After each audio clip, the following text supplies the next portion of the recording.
Welcome to Shardcast, the Brandon Sanderson podcast. We're a bunch of mega fans giving you the news, discussion, and of course, a whole lot of opinions about Brandon's works and the Cosmere. And boy, there's going to be opinions this time because we're talking about Cosmere Beefs, Brandon Beefs, things we're going to complain. And joining us, the only other person who was on our last Beefs episode, which was over 3 years ago, is Alyx. Hey!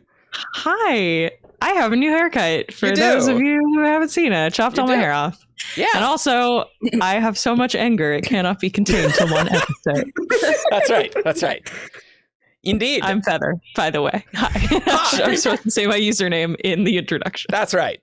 Also joining us is Shannon.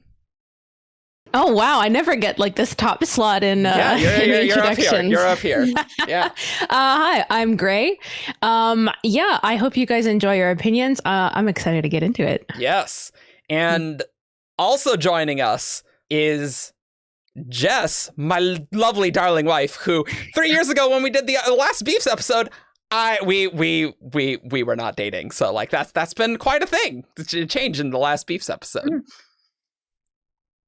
Quite a bit of a difference. Hello, I am Lady Lameness, and today we've got a lot to talk about. She won it at the fair. At the fair. Literally won this. Good. I sat down and I played the game and I won a giant taco. Yeah, the fair worker was like, do you feel bad that you beat a kid? And Jess is like, no, I feel great. No. Why would they ask you that? Down. Why would they ask you that? If you win a fair game, that's like, look, this is way too expensive as it was. Good. Yeah. You know? Oh my God. I mean, it was $10 a play, and I played quite a few times after that to win something else. Yes. But I think that was worth $10. It probably costs like nowhere near that to make, Absolutely but to not. me, it was worth that much. It But is you didn't enormous. pay $10. You paid however many tries that it took to get that. Exactly. That one only took one try. That was the first try. Okay, The good. other one took more, but yeah. Yep. You're I not really just like paying for the fair games. prize. Like, really You're paying like for fair the games. experience of getting to play the game. Yes. And then also you get a prize. Sometimes. That's how you gotta think about it. True. Or there's that one prize you just really want and you don't care what the game is. So if there's like multiple games, you get to have like your pick of which game you want to play to win that prize that you want to get. Yep. Also joining us is Alla. How's it going? Hello, I'm Rasarr on the Discord and sometimes very rarely on the forums. Very rarely. I woke up at 3 p.m. today, so you know, my sleep so you're schedule doing is everything is going perfectly. And according I to was plan. looking for something for show and tell, and I found this lying next to me. That's adorable. That's cute. That's adorable. The season's Yeah, a little I see. early, but it's very cute. It's been on my bed for the I last see 2 you years. have your priorities straight as to when to set up for Christmas time. Honestly, Depending on this has been how on my long bed it for the takes us past to 2 edit. years. I want a divorce. Oh, so you definitely have your priorities straight. I mean, I also have Easter decorations on the other side of the room, so you know, it's less that I'm prepared and more like that I forget to put it all down. All year round.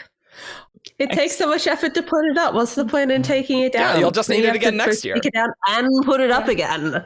Just I leave think it I up have the whole Halloween time. decorations still somewhere. One of the stickers, I think I forgot to take it down, so I'm ready for all the seasons. There you go. And lastly, we have Payden. What's up? Hey, I'm Otto Didact, and I don't know what I was thinking when I signed up for this episode. Well, look, we're going to get a diverse range of beefs. I am Chaos, and so our last Beefs episode was ages ago in the wee time of 2018, and we've done like over 100 episodes since. And you know, we've gotten a few more Cosmere things, we've gotten a few more non-Cosmere things, and we got a bigger cast, so it's time to have some more rants and opinions. And first, quick thing. Just because we have complaints with the book does not mean we do not love them. We love them a lot, which is why we do this all the time, and we've done over 150 Shardcast episodes. We're really invested in these things. It's just sometimes there's some things that we have some beefs about. And it's fine if those aren't your beefs, but you should definitely put your complaints and beefs in the comments, and I'd love to see what they are. Well, one thing that really is charming about having a YouTube audience is that we kind of lose either way, because Yes, on stuff absolutely. like the basic reactions, like we get people like, you guys didn't have anything critical to say, you guys are just yes men for the hype series, and Yeah, and then when we do stuff like this, it's like, do you guys even like the books? Like, why are you guys even here? Like, pretty much. so I hope that our love for it comes through, like, even like it's easier to do this over video and voice than it is on text. Yes. So I hope this doesn't come off as like super negative or that we hate it, or we don't want you guys to start disliking the books, or we're going to disagree with each other on our beefs. And it's fine if you fun. Just because someone doesn't like a thing doesn't mean that affects your like of it, right? Like, that's how it works. You can A lot of times someone it's can just like a fun to book. get mad. Yeah. Spoiler warning for all the Cosmere up through Rhythm of War. Very important. Like very important. Yep. I think for non-Cosmere stuff, we should like label when we're talking about a non-Cosmere thing, and I'll put it in the chapters. But but the Cosmere spoilers are just so you'll be able to skip through the Skyward spoilers that we will likely talk about. So we got to start this one with what we talked about last time. Kelsier, Alyx, let's go. So I will say, because I am a repeat offender on this this podcast style, most of my beefs are like Rao specific, because you already talked about these. I already talked about the old stuff. It's fine. Yeah, I'll jump in on other people's. Anyway, Kelsier. If you want the full deets on Kelsier, you do have to go watch the last episode. I talked for like, I don't even remember how long. It was a while. I'm not going through all of that again. You go watch the last one if you need the deets. Abridged version of my issue with Kelsier. Be me as a sophomore in high school and pick up Mistborn for the first time. And I really loved it. I loved Kelsier. I was heartbroken when he died. I thought it was a great book. It's part of what made me love the Cosmere. And I thought the self-sacrifice was a great play. And then, years down the line, we get to Bands of Mourning, and we get to that last scene. And there's actually audio recording of me reading that scene for the first time. It's true. Splintercast reads. You can check that out way too. Back in the SoundCloud files, not even on YouTube. All of our years old audio content. Yeah, I'm sure the quality's good. Maybe, probably. And my initial reaction to that was that, no, this can't be Kelsier. That would be the worst thing that has ever happened. Brandon wouldn't do this to me. I hate it if he did. I really went into Secret History full believing that the Sovereign was Marsh. I was hardcore on that train. I didn't want it to be Kelsier. I still don't want it to be Kelsier. I'm still mad about it. And I actually liked most of Secret History. I enjoyed reading it, but I also absolutely hate that Kelsier decided to stick around and do Hemalurgy at the end. That's such a it's in character. It makes, I'm not saying it was the wrong character writing decision for Brandon to make, but it was a bad moral decision for Kelsier to make. Right. And I'm mad at him about that. I kind of feel that corruption arc, that this is the way the character arc is gonna go, but you hate it because this is the wrong capitalization, wrong choice. I don't mind him sticking around a little bit. You accidentally caused the apocalypse. Now you're a ghost with unfinished business. You got to fix that. All your friends are gonna die because you kind of did a bad thing.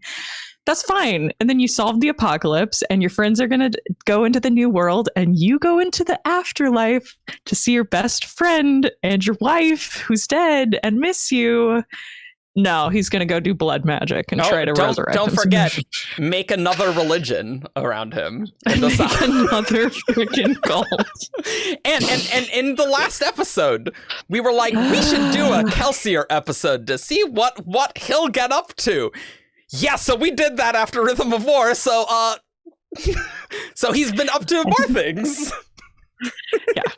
That's all of the old beefs that we had existing before. Kelsier, I'm very frustrated with him. And then, if you know anything about the things I like in Stormlight, you probably know that I love Renard and he's my boy and I'd die for him. And then the other one is that I love the Ghost Floods a lot. They were one of my favorite subplots. I have very much of a villain crush on Braze because I have terrible taste. And now Kelsier's like a part of this too, and I have to pull back from the mic because I don't want to pop it because I'm so upset. Kelsier is ruining my favorite part of the...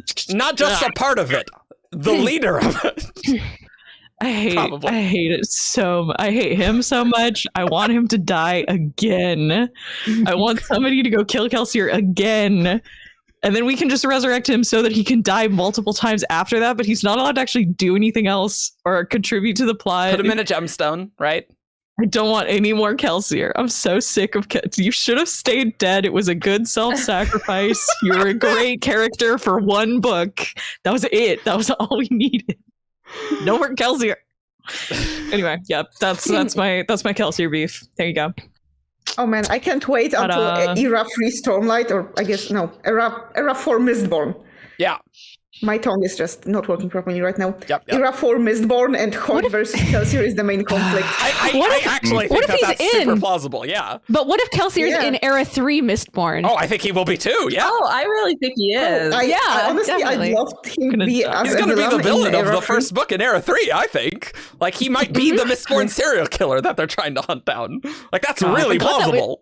I forgot that was the premise. I mean, I don't know if that's still the premise. I will circle back later. I have more Ghostblood related Rao thoughts, but Kelsier's the big one. So the fact that he's involved taints the whole experience. The fact that he's involved at all. Evil. But he could be a Shannon the tragedy to it. Yeah. Two things about it that kill me are that, like, A, he continues to upstage Marsh, who is just the dog that gets kicked. He just gets kicked and kicked and kicked and kicked. Never gets a break. And that's true older sibling mood, though. That's the way it is. So mad. And two, did I say A before? Anyway, A and two. Mare, he should have known better for Mare's sake, if not for anybody else's. Like, he had to have known that Mare would not approve. He could have seen Vin again, like his lovely adopted daughter.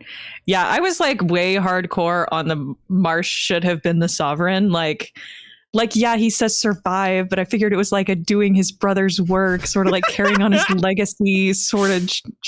I was like, wasn't there a thing where like Marsh lost one of the spikes out of his eye? Like, it totally makes sense why he would only have one eye. No, it's just freaking Kelsier. But Kelsier, don't you want to see Kelsier as a Saiyan in a trench coat? Never. Are you sure? Santa in a trench coat doesn't help. I'm glad does. that I was very right about that because I know what like an idiot Kelsier is and that's totally something he would do. you I'd rather he was just dead. I have an idea for you. Kelsier dies in Era 3 and then Era 4 is the Sion in a trench coat pretending to be Kelsier versus Hoyt. Perfect. Easy. Best of both worlds. Best. All right. I yield my time. Shannon, top beef. Okay. Let's go. Oh my god. I have a more serious beef. I wish I had a funnier one, but this is the one where that has been on my mind for a really long time. I think like especially it started to come together in my mind around Skyward. Like after I finished. When did that come out? 2018. That seems. Oh God! Yeah, I know. You just it's been a have while. off the top of your head. Wow. Well, I met Jess at like I first started talking with her at a Skyward signing, so it's very clear in my mind. This is the funny part about like having your own personal life tied to like fandom. Yeah, like it's just like yeah. Like, I know exactly when that is. The reason you know that. Yep. Okay. It's more of like a meta sort of complaint I have about all of Brandon's works. Like you can kind of see this come through. It's not obvious in any one work, but like when you put them together, and it's this, that anger is always like a moral flaw in Brandon's works. We sort of briefly went through this a little bit in the Moash episode because like I talked a lot about how like Kaladin and Moash's anger at their place like in the caste system is not seen as a good thing. and how that works. But I want to even take that deeper to any anger. It's always seen as like a bad guy thing or something for a good character to overcome and let go of. So like also I was thinking of like Dalinar and Spensa. That Dalinar, his whole thing with the thrill, and like that's like his big evil in his past is the thrill, the rage, like how he wanted to lose himself in like anger, and like how his maturity is like when he's tired of it and lays it down. And Spensa, her anger is seen as inappropriate and immature. You know, something for her, like it's because she just doesn't understand, and like she doesn't want to give grace to like the people who have wronged her family, you know, and like the reason, you know, it's like her character arc develops the moment like she starts giving grace to other people first. And it really frustrates me that this is always the way it seems to go. Like the root of the character's anger is never really addressed or apologized for or fixed. It's like the anger is always like seen as the root problem, but it's not. Anger is always a secondary emotion, and it's a feeling. It's not immoral to be angry. And like this is something that like I only started to put together. Like I was thinking about Oathbringer because that's the latest one we had at the time, and I was thinking about Skyward, and I was like, hang on a second, this kind of sucks. I'm an angry person sometimes, and I like that. I don't think it's bad. You just got to channel it in the correct way, right? You got to channel it. Itself is not evil. Yeah, it's like there are good ways to use anger, and there are like appropriate times to feel anger. So it's like one of those things that feels a little bit personal to me. So that's part of this.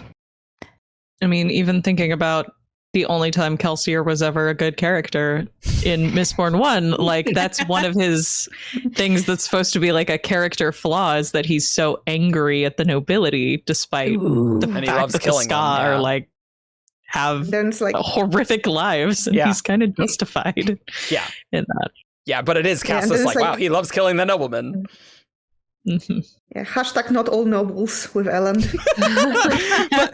but realistically, though, I mean, Kelsier does enjoy murdering them too much. So, like, it's not the anger that's the problem, but certainly that the anger is kind of like that way, right? You can kind of see it, like each individual circumstance is like, oh yeah, that makes sense. It's just when you start lining them up, Yeah. It always gets tied to a character flaw somehow. Yeah. Yeah. The anger always goes away as part of like their growth. Now they're the more mature, better person. And the anger is always seen as like part of like the immoral, immature past.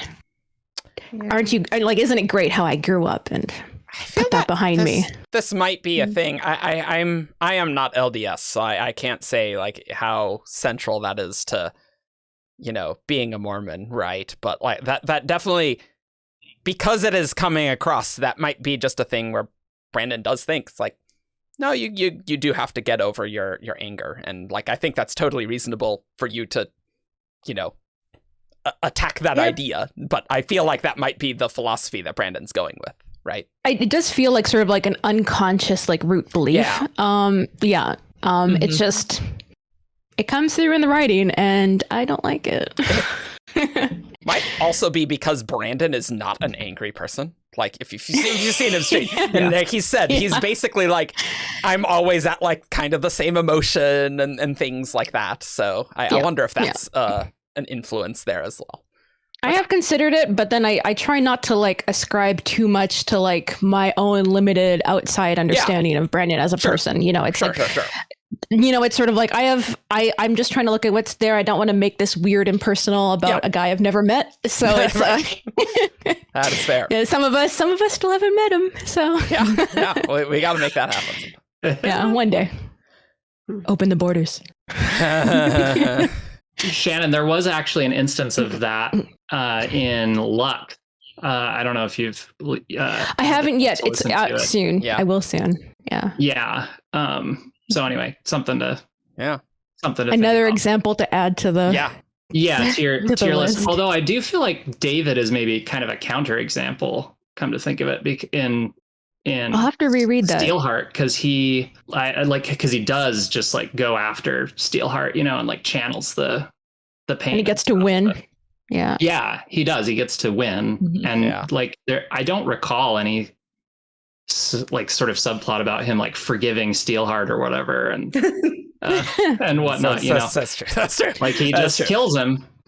Well, we love to see it later in the series where he does kind of need to deal with that, though.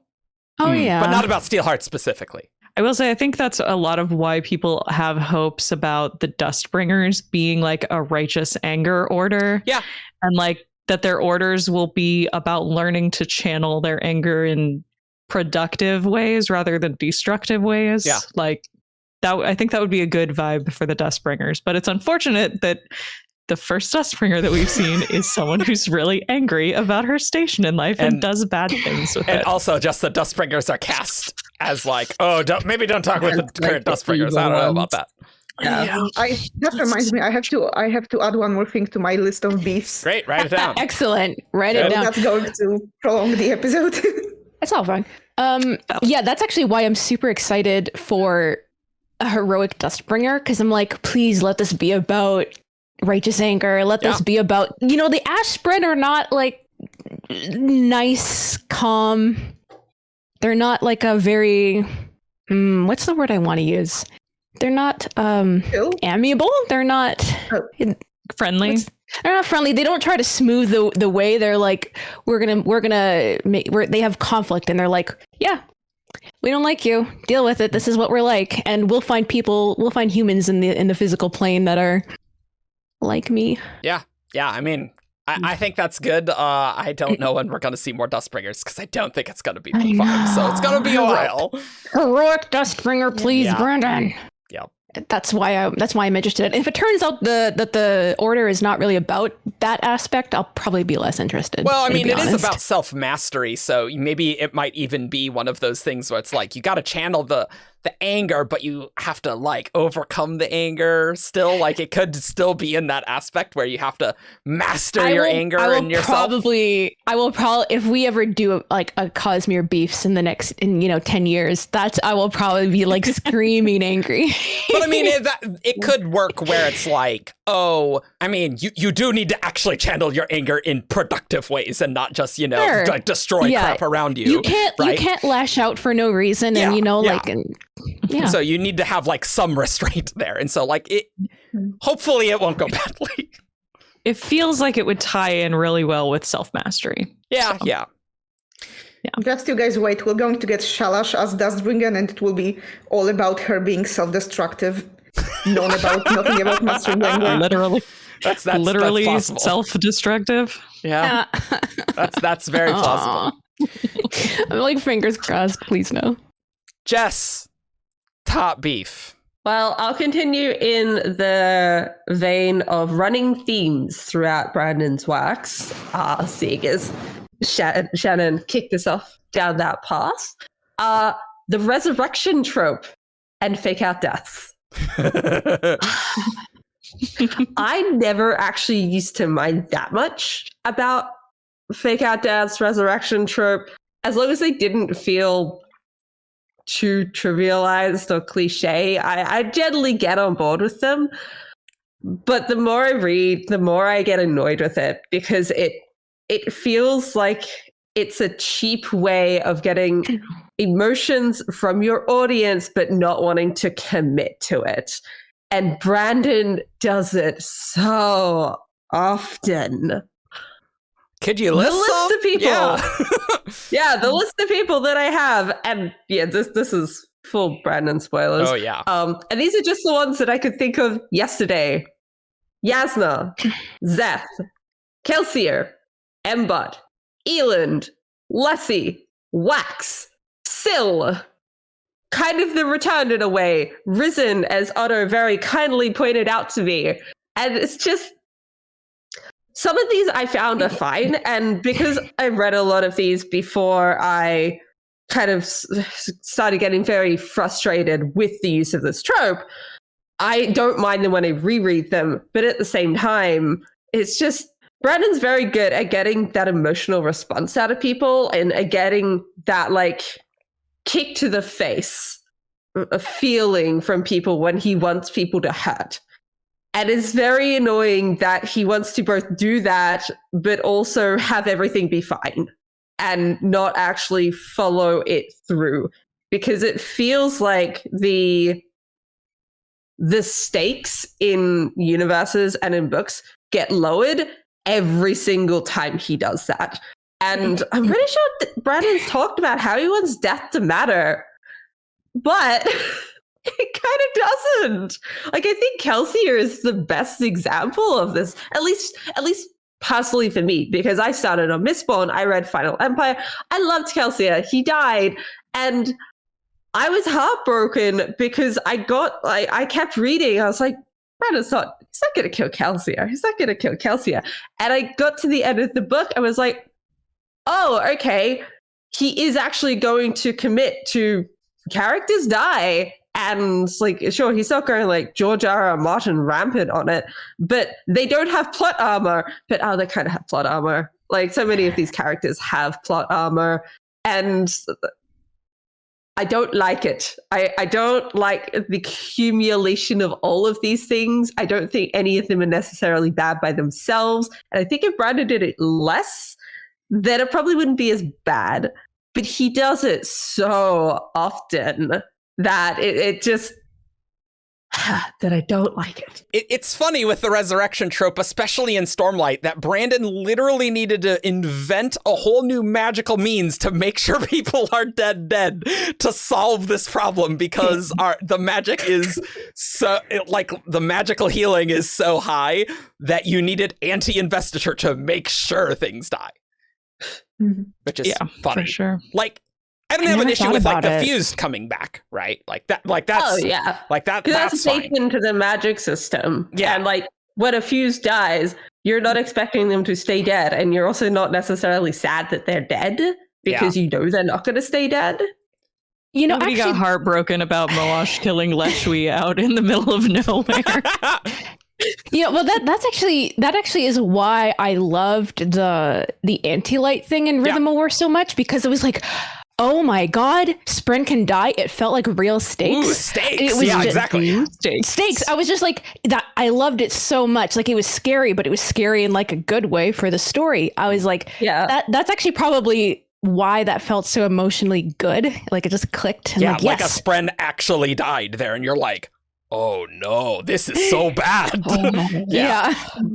We love stakes here on Beefcast. Stakes are good. I was trying to think of a way to make that joke too. Yeah. Like, some of the most egregious ones, I think. Like, Kelsier we talked about, but like Elend in Well of Ascension. Like, he got stabbed and then had preservation was, well, actually with Kelsier did that to stab Elend, right, in Secret History. That one didn't need to happen, and the consequence is he's now Mistborn. It's like, okay, great. And it's when it's like, oh no, they're gonna die. Oh, actually no, but now they have a bunch of good things happen to them instead. It's like, oh. Like, there's not even any like actual consequences to this, except like to make people sad. And I don't know, like, I understand that they are books and that the books are meant to manipulate our emotions. That's the whole point.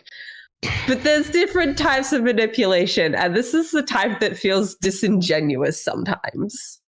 Like, I never liked Yasna's death in Words of Radiance, and I'm gonna go out on a limb that I think Brandon was going to bring Eshonai back in book 3. And I think he saw that, hey, maybe if I did all the fake out deaths in Words of Radiance, maybe I shouldn't do another one. Like, I am convinced that his original plan was that Eshonai survives the battle, and the Eshonai flashback were going to be Eshonai. And then he just almost didn't have to eat a shoe. Yeah. Like, because there was Yasna, there was Zeth, Syl, kinda, right? Like, there's so many, and there's a reason Ben put himself. Like, no one actually thought Syl was going to die. Yeah, and like I never thought Yasna was going to be dead either, right? Happen for the plot to go on with like Kaladin. Like, Yasna's I thought Yasna was full dead. I didn't. I just objectively did not believe that in the slightest.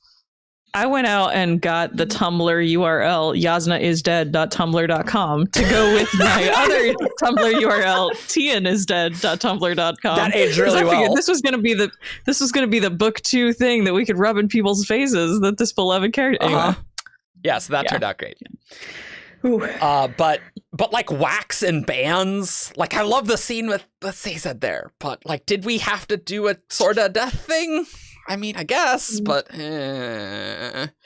yeah, I think this is part of why Kelsier hits me so hard, is that we really believed Kelsier was full dead for not just a long time in canon, but a long time in real life. Yeah.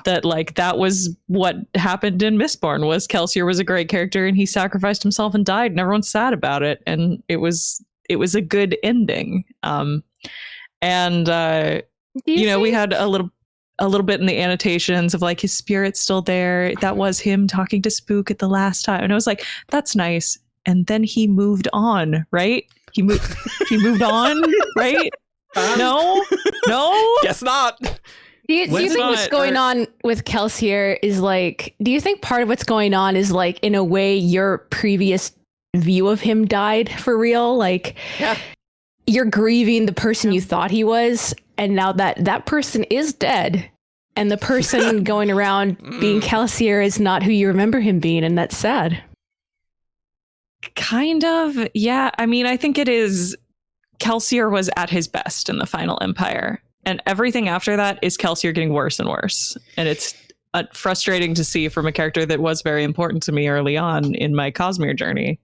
I mean, and we kind of talked about this a little bit on the Brandon interview of like, Brandon's idea of what he wanted Kelsier to be was keep people invested in Scadrial, because Scadrial is going to be important later on, and so I need a through line.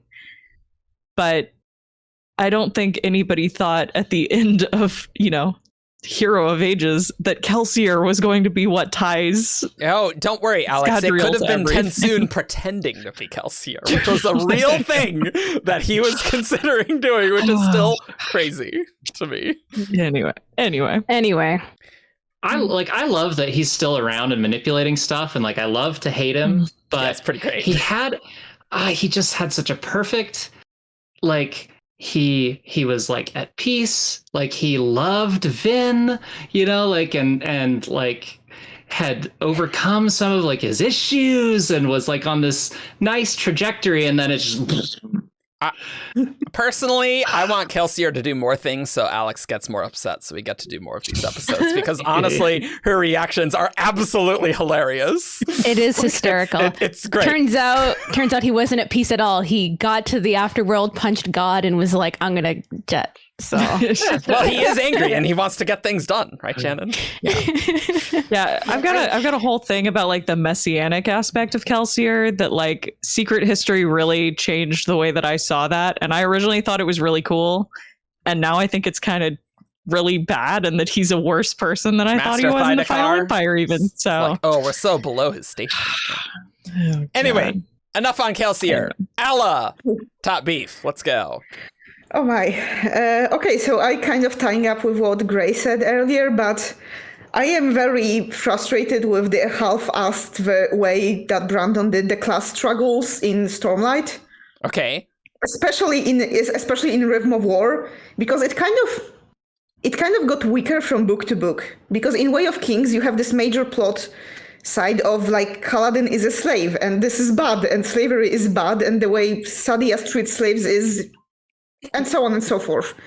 Then in Words of Radiance, we have this scene between Kaladin and Shannon, which I have ranted on before on Discord, the boots, and how Shannon never really apologizes for the boots, and how it's all like, oh, Kaladin should be, like what Gray said, anger is a bad thing, and Kaladin shouldn't be angry because # not all light eyes. The dislikes are coming for the episode. All right, let's go.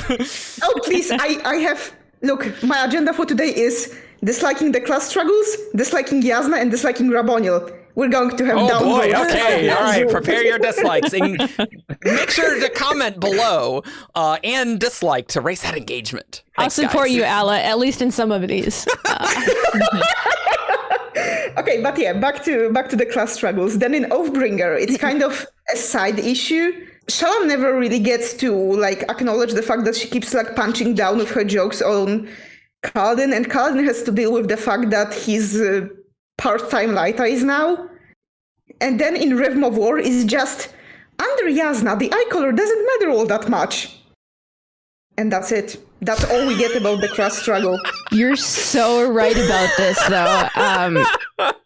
Also, she made so- slavery illegal because she knew that it was Oh bad. yeah, she just kind of Fixed it. yeah. The fact that Kaladin was not consulted or present at all for the scene of abolishing slavery is a disgrace to his character arc and who he was in Way of Kings, and I will die on this hill. Like, not even like a single Bridge 4 character, like, even has a comment, or, you know, it's like they.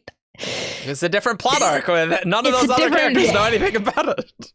So it kind of makes it come across as Kaladin is really being selfish, which I think is unintentional, because now that the more power and influence he gets, the less the class issues matter, which kind of makes it come across that he was only angry at Lightas because he didn't get what he wanted to have. Mm-hmm. Which I'm like 100% sure that this is not Brandon's intent, because it contradicts everything else about Kaladin's character. But when you have a character who starts as an underdog and gets more powerful, and we have class issues that matter to the underdog that gets less emphasized, it kind of, there's a subtext there that I don't think Brandon intended. No, you're so right. I think I'm kind of of two minds about that. Because like Kaladin is shown to at least like, you know, like have conflicted feelings, and he's not sure how he feels about it. Even in Rhythm of War yet, like he hasn't come to any conclusion, which I think is totally fair for like if someone being in that position.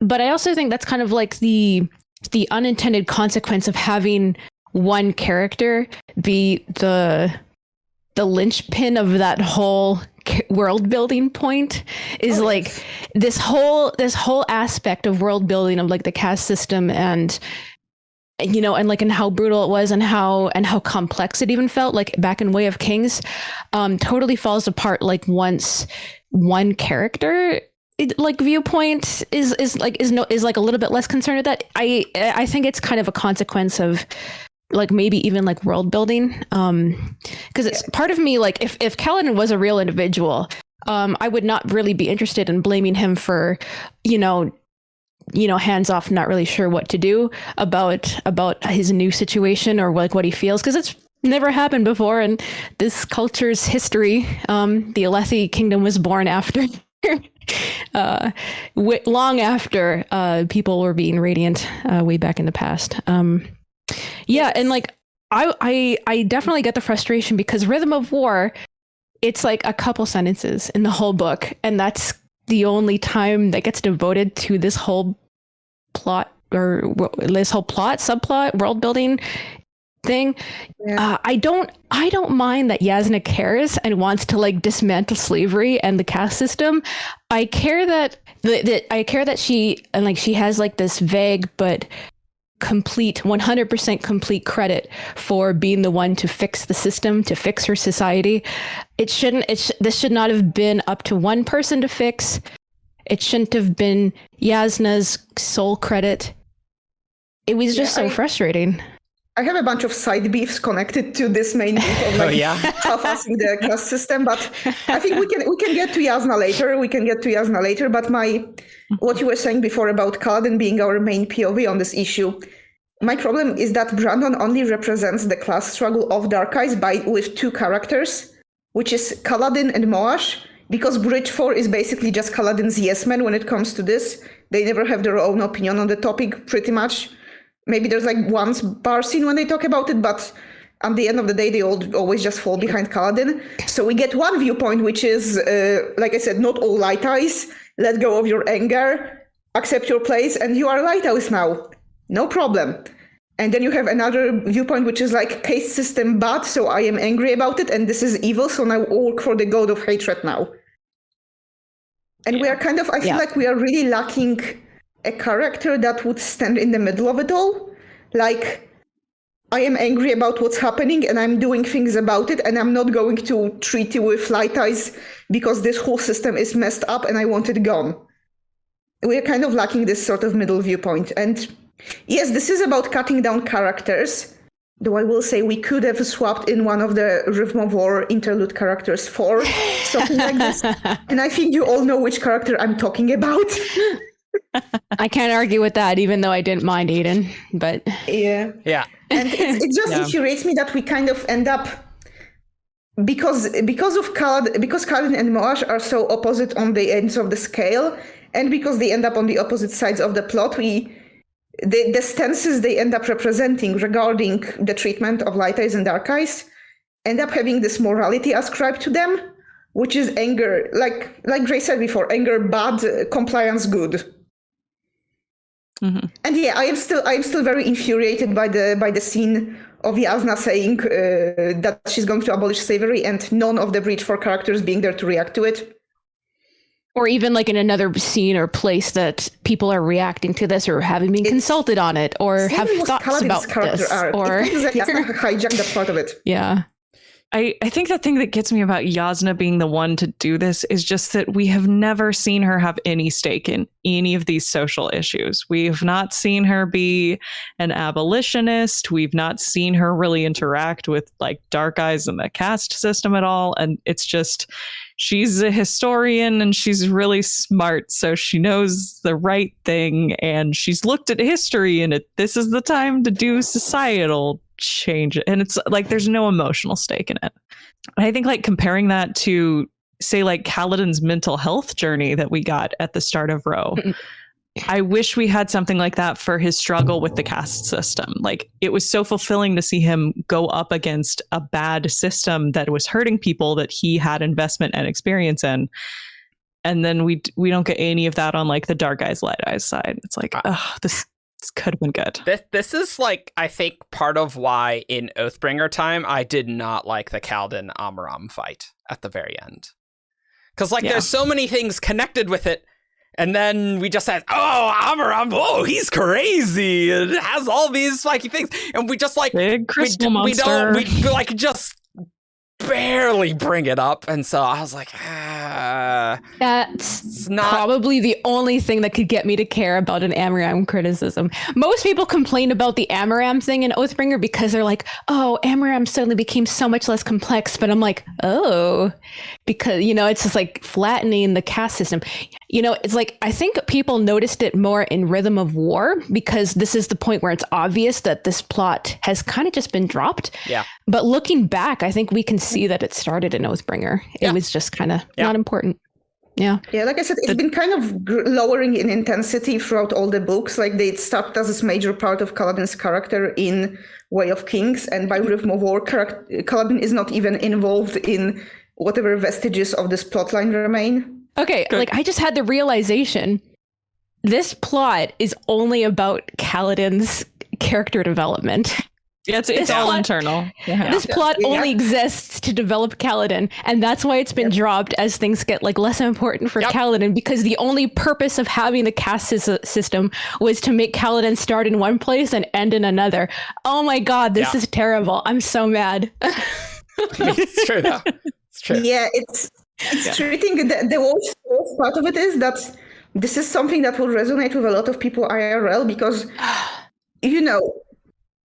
I don't want to do this thing where I like get on a high horse and try to say about what Brandon is thinking, but the fact is that Brandon is white cishet dude living in America, which is not exactly the place where you see all the social issues that you try to write about in the books. Mm-hmm. I know this is kind of rich, but it kind of feels like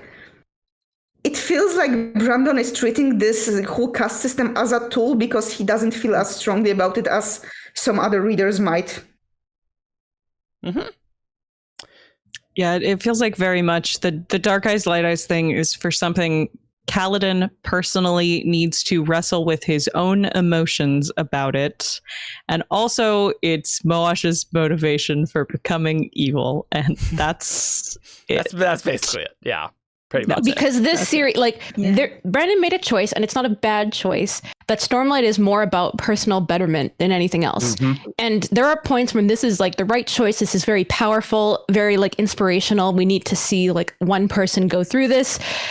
But then when we look at like the societal questions he set up and like how it's solved and resolved, it's not satisfying at all on that level. I think that's definitely why Rhythm of War, it feels so hollow, is because the cost system is there as a background feature, as a background prop. It only really matters in terms of personal fulfillment. And outside of that, it's just meant to exist. So for somebody who isn't overly involved in it, as Jasna is, to come in and then just dismantle that thing that was just put in the background outside of the individual character's personal motivations, it does feel so hollow. It's like, okay, we didn't need this anymore. We'll just take it away. Yeah. Yes. Kaladin has overcome his personal issues. Now Jasna can get rid of it. Ta-da! Yeah, that's how it feels. That's exactly how it feels. Yep, absolutely. And this is part of why it makes Kaladin look kind of selfish. Because it's his POV is the main POV, so because Brandon is paying less attention to this as time goes on, it makes it look like Kaladin is paying less attention to it as time goes on. It's interesting to me because like this is something that I've only had pointed out to me, right? Like it's not something that I noticed or like really got involved with as I've been reading, because like I feel like maybe I have like a similar mindset to Brandon, right? Where like I went into this and looked at it, and it's like thematically this is about individuals, figuring out their own stuff, and so that's like what I as the reader have followed along, and like Stormlight is very much like Kaladin's story. Like he is like, there are a lot of main characters, but he's the main character. He is the main character, yes. of main characters. And so like, yeah, I imagine that Brandon is doing a similar thing as he's writing, like as when I'm reading, is it's like, okay, what are we doing with Kaladin? Like what's happening, with him individually and stuff. And like, I'm not meaning that as an apologetic or whatever, but just like as a way of sort of thinking about what's actually like what's going on. Yeah, agreed. Speaking of which, Payden, let's go on to a top beef for you. All right. This has been very serious. So do you have a serious one or a silly one? So yeah, I'll do a silly one then. So classical Scadrial. Okay. So era 1 of Mistborn is the whole big idea behind it, right? Is that what if the Dark Lord won, right? Like, and what are the sort of the consequences of that, right? And I've been thinking about this a lot lately, that Brandon clearly has like a really clear idea of what Scadrial was like before the Lord Ruler ascended, right? And it had all of these beautiful like religions and people, like varied, nations and this whole thing. And then era 1 is just kind of like, flat and dark and small in area. And it's wonderful. It's a great story. But I feel like aside from just like a couple of little secondhand snippets about some religions and stuff from Sazed, we don't get any real sense of what was lost when the Lord Ruler ascended. With Brandon having a lot of it fleshed out clearly in his mind, like he was talking about doing like a video game with it and like doing a prequel comic series and whatnot. I would have liked to see a lot more sort of like maybe like flashbacks or something. I don't know. And that sort of thing. So that's where I'm at. That's fair. Yeah. I don't think we're ever going to see that. I would love to know more about classical Scadrial. Like, I think even just era 1 Mistborn, there's still things there that haven't been answered or resolved. And there's just all these questions and mysteries. And I think some of them do harken back to classical Scadrial. And even then, like if Brandon's got all of this information, what if you just like put it into some sort of side, not novel or anything, but just here's a bunch of information that I had on this culture. It's like non-canonical, but I don't know, that feels like a fun thing to share with people. When Sort will of we like see the Lutha Wolf ever? Scadrial kind of companion book. Maybe. Yeah. Can I expand this beef? Yes. Yeah. Because I noticed this with Stormlight as well, and this isn't something I was originally going to bring up because it's not like I don't think it's like it's not a nice thing to really say, but I think it's like kind of like the way Brandon world builds. It doesn't really feel full. He just kind of like throws references to like things that happened in the past and are never going to get an explanation or development or that kind of thing. And it kind of has like the impression like it doesn't feel like a very full world either way in Mistborn or Stormlight. It doesn't show as much with like the little one shots because those are a bit more pared down, and he tends to only bring up things that are going to be important. But for like the epic series, it's sort of like I kind of have like the vibe. It's sort of like I'm not a big writer. I've never written an epic fantasy. I don't know how the magic happens. But, it's like I've like when I read Wheel of Time, for example, it feels like a fuller world, and things that are referenced as part of like the world's history actually feel like, like they happened and they matter. And sometimes they get talked about as like a thing that people know about, whereas that doesn't really happen in Mistborn and Stormlight Archives. It's more like this thing that happened, this person that existed. Here's a name drop, and then it's kind of like never really touched on. It exists, but it's like a how do I explain this? Like it's just without context. It's like seasoning, like just we're like focused on like, our cast now and not much outside of it. Yeah. We have some other beefs from people who couldn't make it to the show, and Joshua's is actually exactly this. He doesn't like that Rasarr's near history is basically just not explored. Like, you don't know what happened a century ago, like at all, just like literally nothing. And so he doesn't like that because he thinks Wheel of Time did that better. I should go read that because I totally agree. I think Wheel of Time has I read Wheel of Time before I read Brandon Sanderson, and it has that sense of fullness. He has it's like the same number of pages. Like, hold on, I got Great Hunt here. It's like less than 700 pages in this mass market. And like somehow with the similar amount of words, I don't know how he did this, but there's that sense of fullness in the world, of the fullness of the history. How did he do it? I don't know. I'm not a writer, but I think it has something to do with Brandon being cagey, like he's kind of cagey by nature about certain things that he doesn't want to nail down, Lutha, for example. And the Lord Ruler's kids, who you would think, well, he's fine talking about that, but would be involved somehow, or what is the date that is referenced in the Rosharan calendar? What's year zero? What are they counting for from?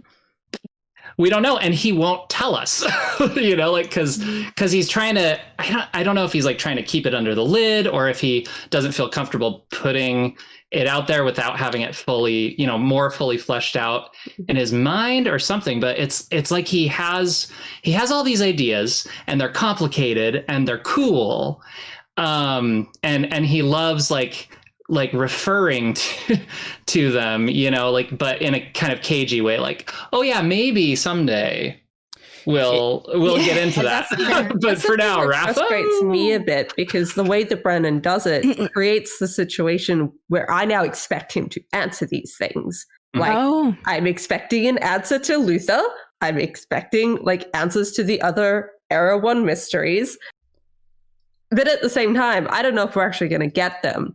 And it's a bit frustrating in that case to kind of have it kept as, well, what happened here? Oh, I don't know. Maybe you'll find out one day, instead of just kind of sticking to the guns of saying, look, we're just not going to explore that. Because at least then we can kind of put it away and not have to keep wondering. And it's not even just WOBs, it's in the books themselves too, right?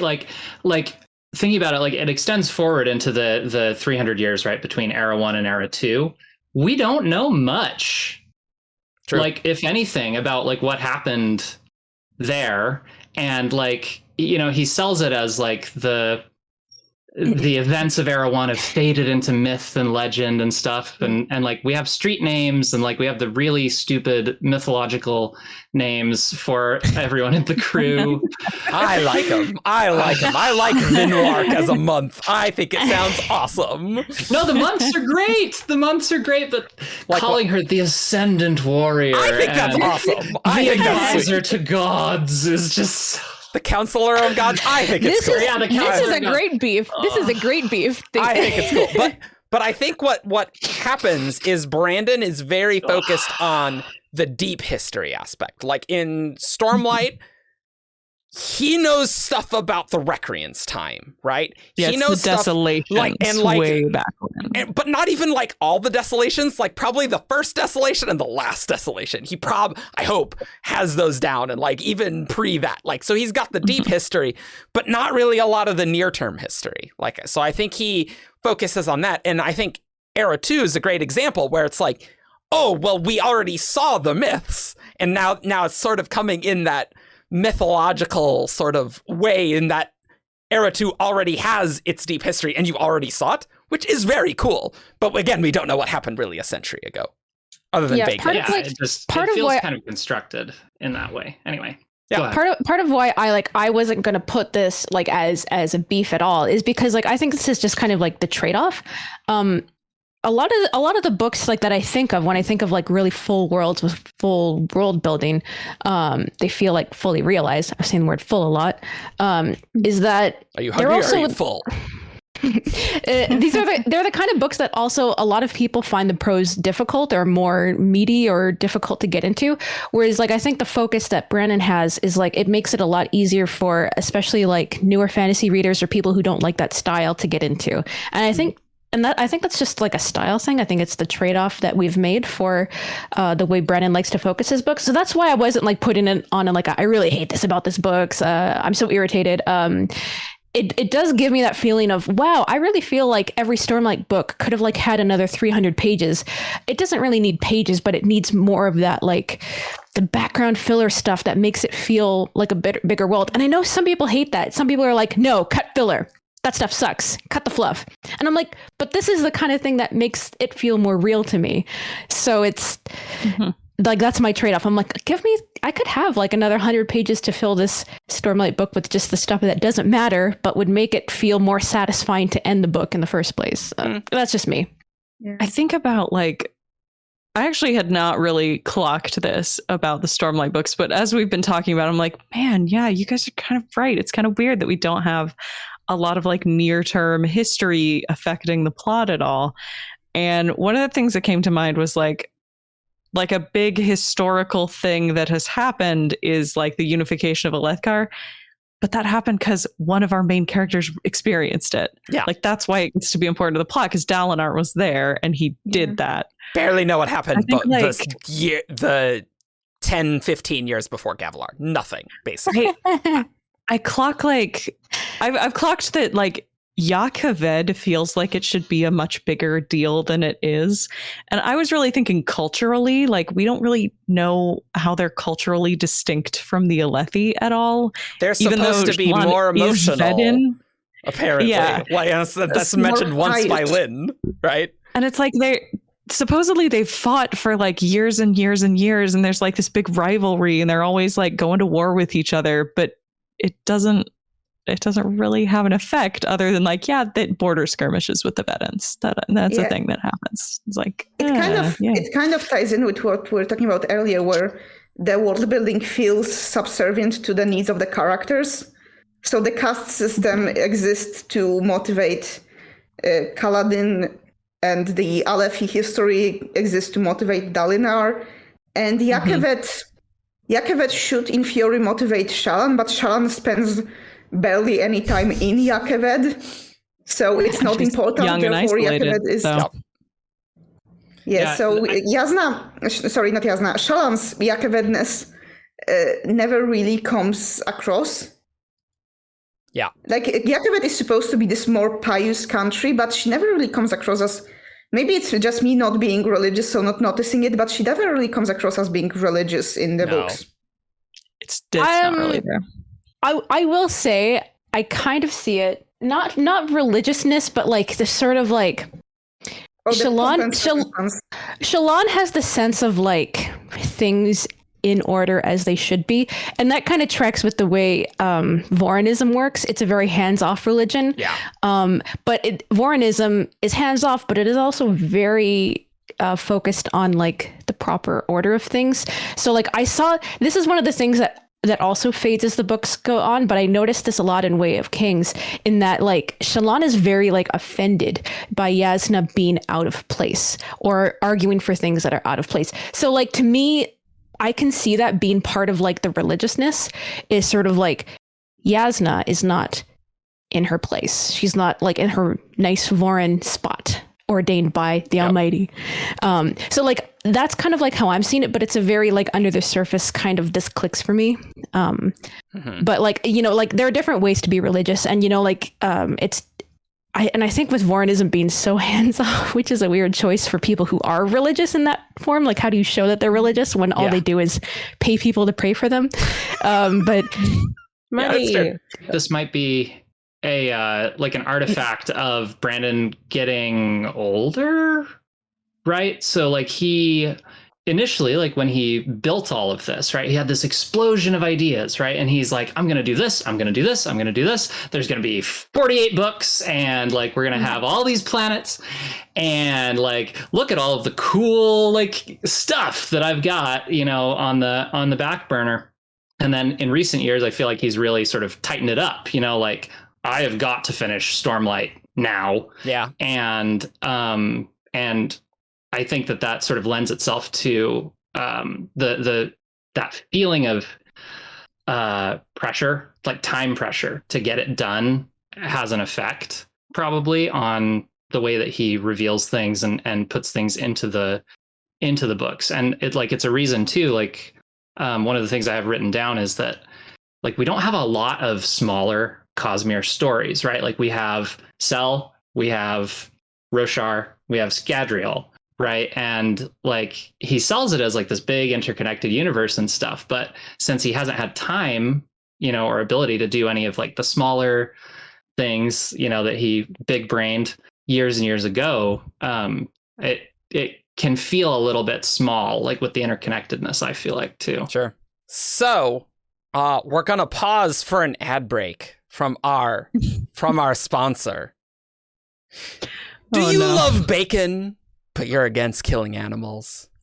Are you magically prevented from eating meat due to vague magical reasons that have yet to be explained in canon?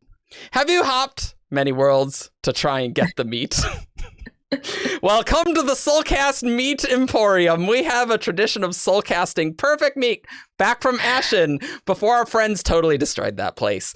But then we went to Rasarr and got the soulcasters in Amia, and with our ancient knowledge of beef and pork, we make the finest meat of all in Rasarr.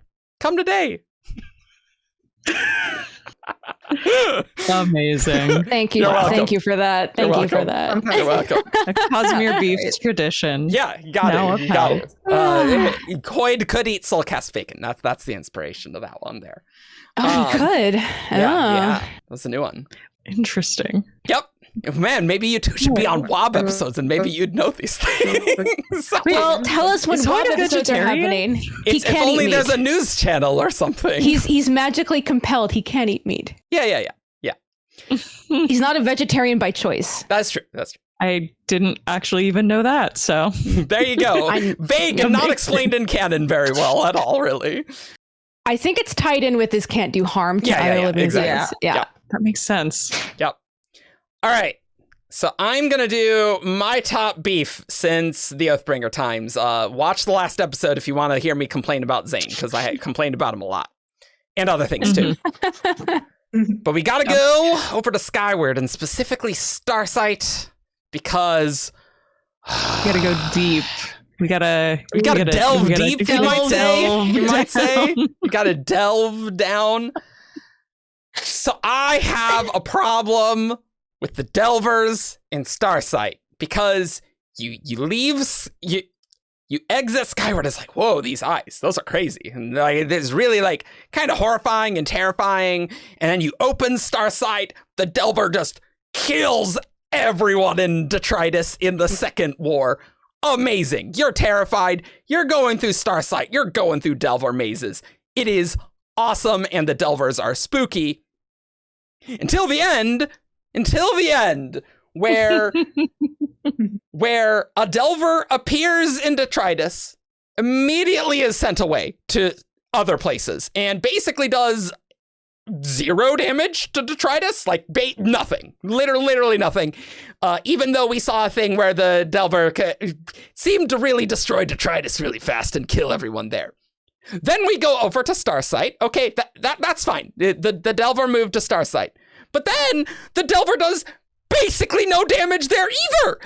None, nothing. And we just go in there.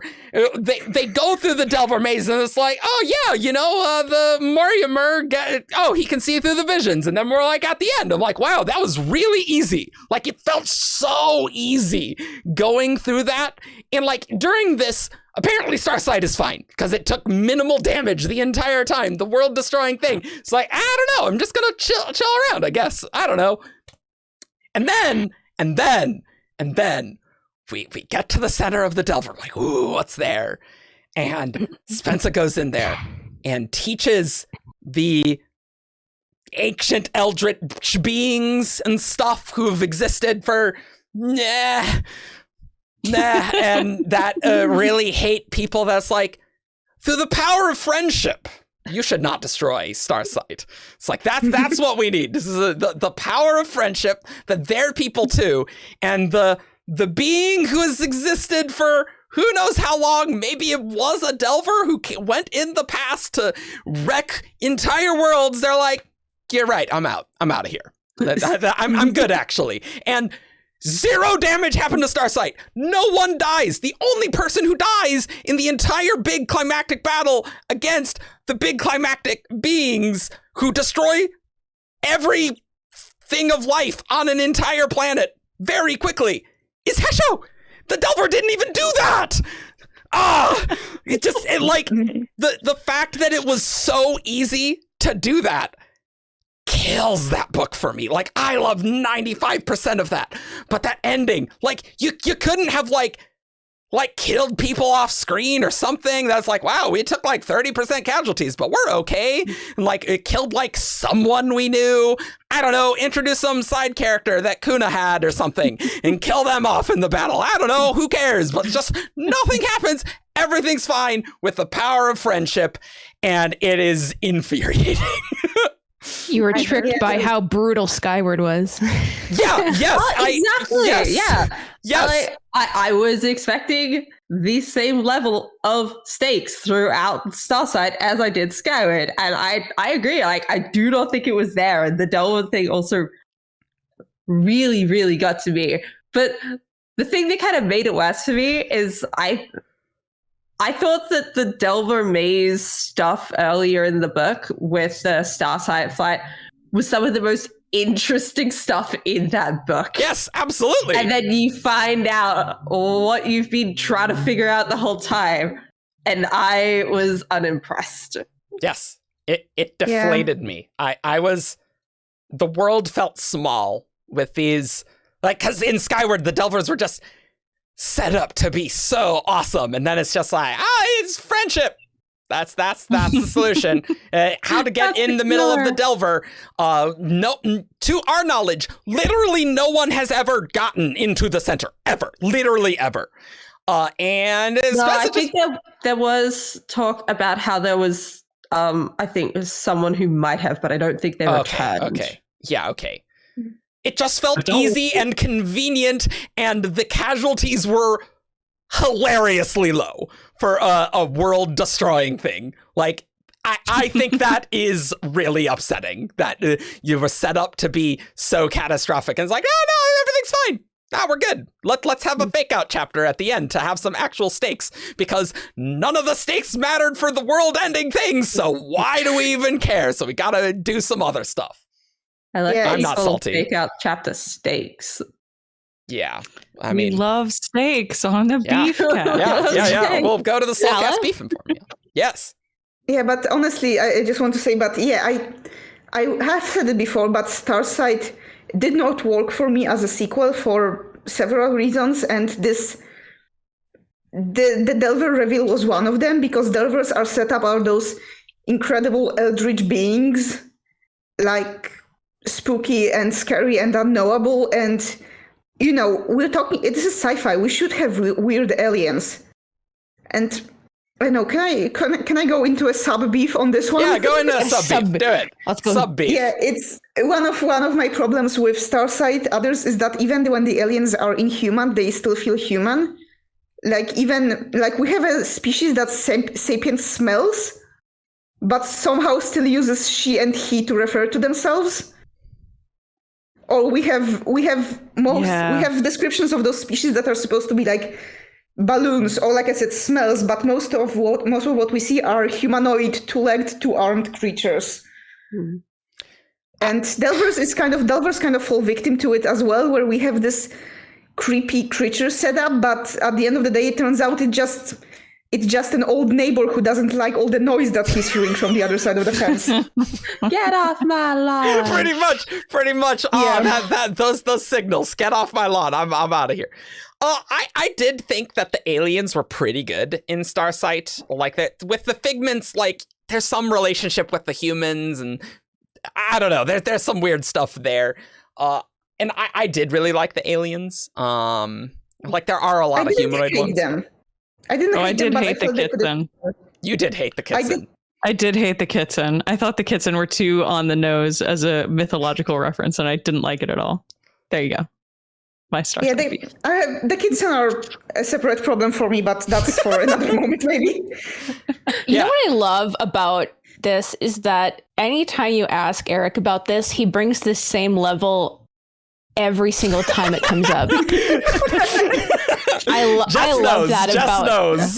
I love like that. What you were saying, Shannon, about how like being angry is not a bad thing, and I feel like that's what Eric does. He just has like the pockets of anger for each rant, and like once he's done with it, he puts it away so he can grab it out the next time. Yeah. I basically had to do research to remind myself, but I'm like, all right, I'm in the mode again. But same with like the Zane. well of anger ascension. It needs to you can drain all of the power and then it's got to come back. Look, you guys were so serious earlier that I had to have some rants about things. Like, got to keep it light. My anger is light anger. We're having fun. We are having fun. See it as we're chatting about Starsight. Do we want to just roll like my Starsight thing as well? Yeah, why not? Sure. Okay. So I was very frustrated with the lack of the Skyward flight, the lack of detritus stuff in Starsight. And this is like such a fascinating topic and conversation that actually came up on the Discord the other day, but I know it was in the Starsight reactions as well. And it comes down to how people fundamentally see the first book and the series completely differently. And for me, I really connected with like the Skyward flight crew members, but I thought the story was meant to be Spencer and Embot as the main characters, and then around them is this cast of other crew that are there to help bolster the main characters along. So I was not ready when suddenly Spencer and Embot disappear and everything else is pretty much irrelevant for most of the book. And I was like, but what happened to the rest of the things that I thought you were saying was important? It doesn't feel important anymore.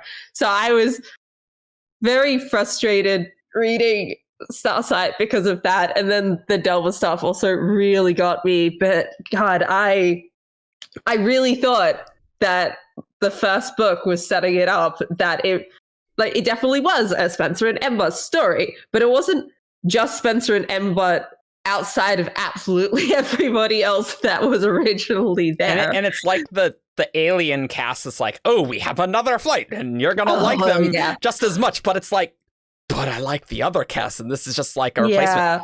Yeah. And I was saying in the Discord the other day that when the Starsight crew kind of turned up, like I didn't care about them. Like I did not want to get attached to them because I didn't actually think they were going to stick around. And by the end of the book, they don't. So it made me feel like you shouldn't get attached to other characters in this series because ultimately they don't matter enough to be in the books. It's all Spencer. Unless they are directly relevant to Spencer at any given time.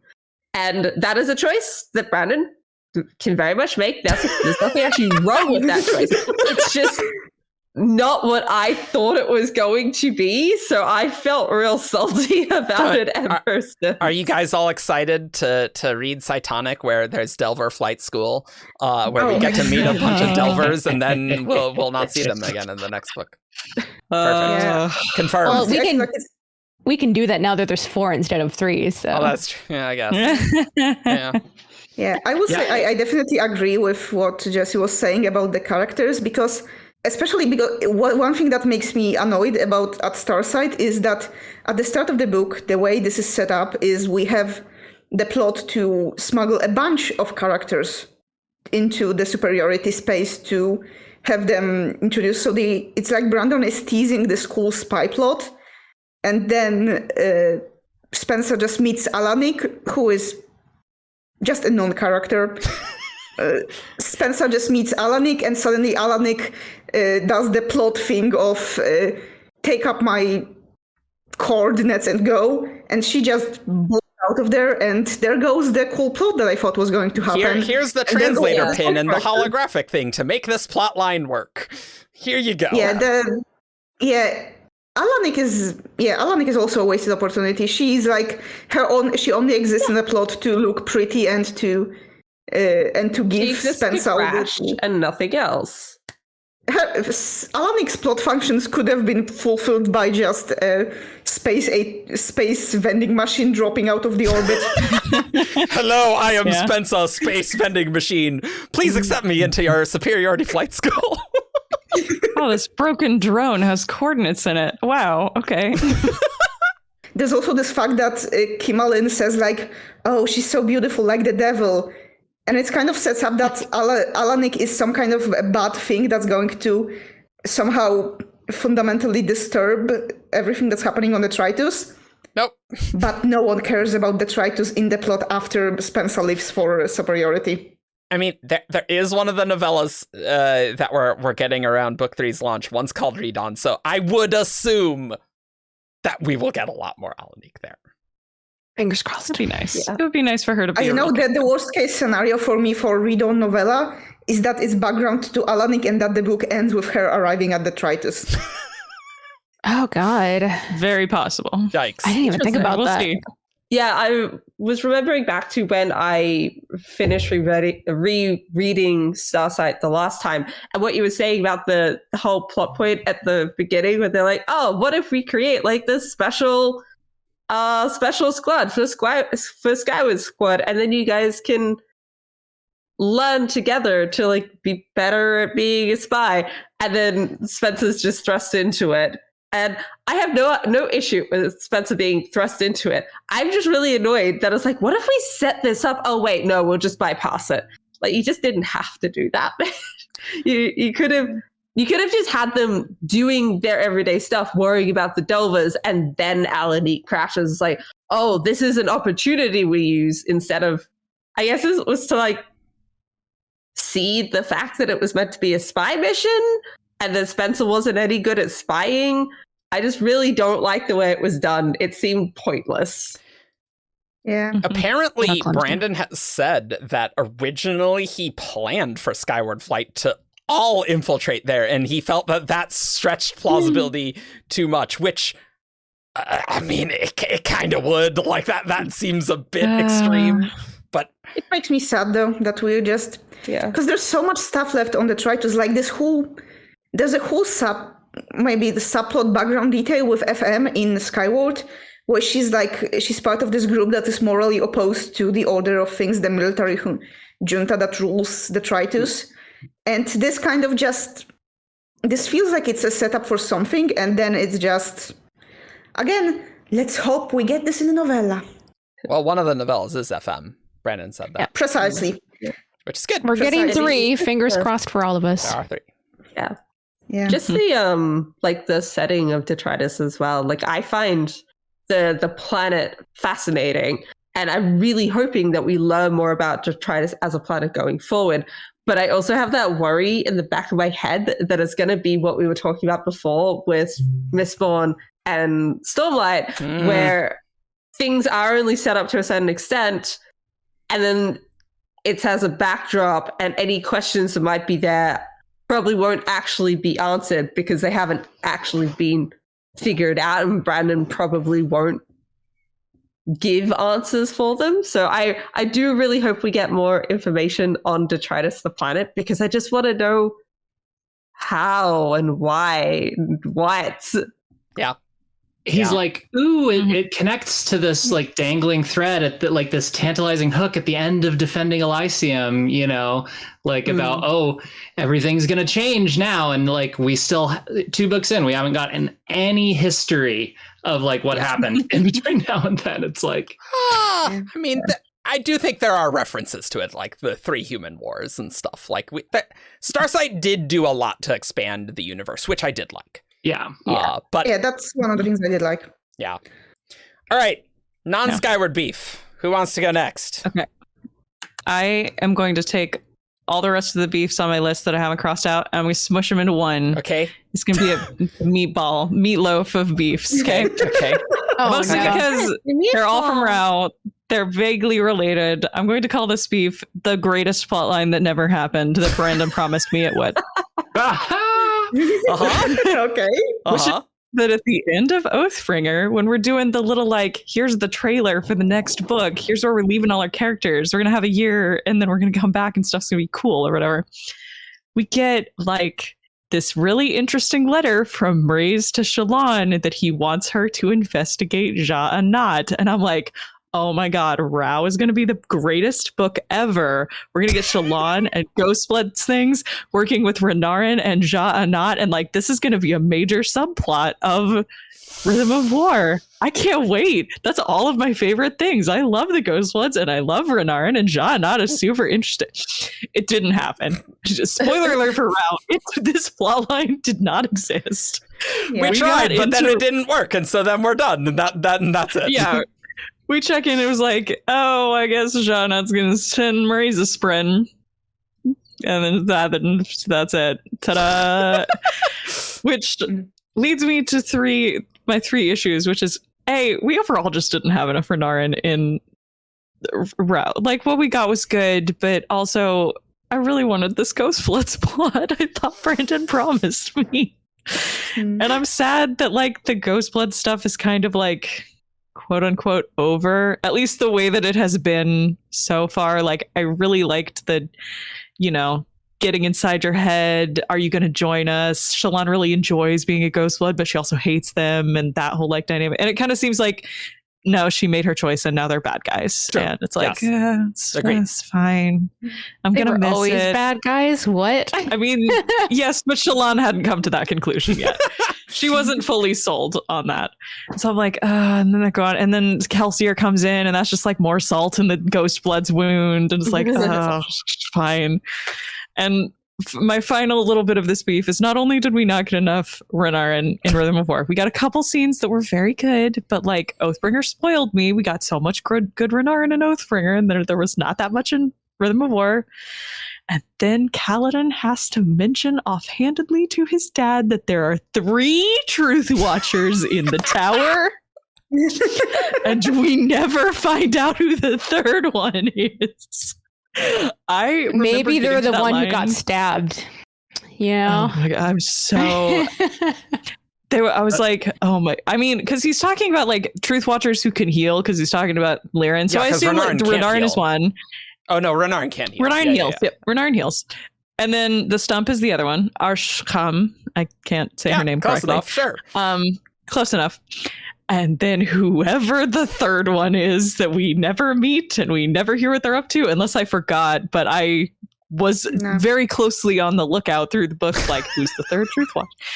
Why? Listen, I don't have anything against the stump, but we already knew the stump from Edge Dancer. Why did she get to go on the Shadesmar? Give us a new Truth Watcher to go on the Shadesmar plot. I need to know who the truth. That just reminds me of a beef that I had with Missed Rhythm of War, where like part 2 introduces all of like, ooh, here's Shallan's adventure, and we're going into Shadesmar, and then after part 2, literally never see them again. We literally don't see them again in the entire book. It's like, great, cool, I guess. Sure. I really liked Zoo and Uapam. Yeah, they were great. The Stoneward. I thought they were fantastic. They were my favorite new minor characters, and then they didn't show up. They vanished. It Maybe would we'll be get them. nice if the people in that troop who weren't the main people were actually there for a reason. Yeah. They didn't even like get to go into Last Integrity. They were supposed to be this like diplomatic coalition of Radiants, and it was just like, Shallan and Adolin get to go. You guys can camp outside for a week and then leave, I guess. Enjoy looking at it from the outside. I hope you enjoyed the 8 weeks here and the 8 weeks back. I hope we'll get some of them in book 5, but book 5 has so much to do. And also, speaking of that crew, like the fact that we have an actual world hopper on the team, a secret world hopper in Felt. Yeah. Because remember, Felt is supposed to be their like part of this team, and the fact that we have an actual world hopper on the team just never comes up. Like not even as a minor reference to like, oh, Felt is surprisingly not nonplussed about all that's happening around him, or like, hey, Felt, you look like you know where you're going here. Just nothing. You could. He's a short guy. I think there is a very minor reference similar to the first one you just said. I can't remember what it is. And maybe really my brain's making it up. But I think there is an oblique reference. Very, very, very minor about like Felt's demeanor. Felt says something about like he doesn't want. Are we talking? I know Felt mentions it in Oathbringer. In Oathbringer, yeah, but like, I don't know if it the comes Night up Watcher in doesn't Row. like foreigners, and Felt's like, no, I'm a foreigner. I'm really foreign. Yeah. But also, I know that I keep going back and forth between Row and Rao, and you won't stop me, so deal with it. Look, general will say Cosmere both. pronunciation beef, which we did actually do a podcast on since our last Cosmere beef. So.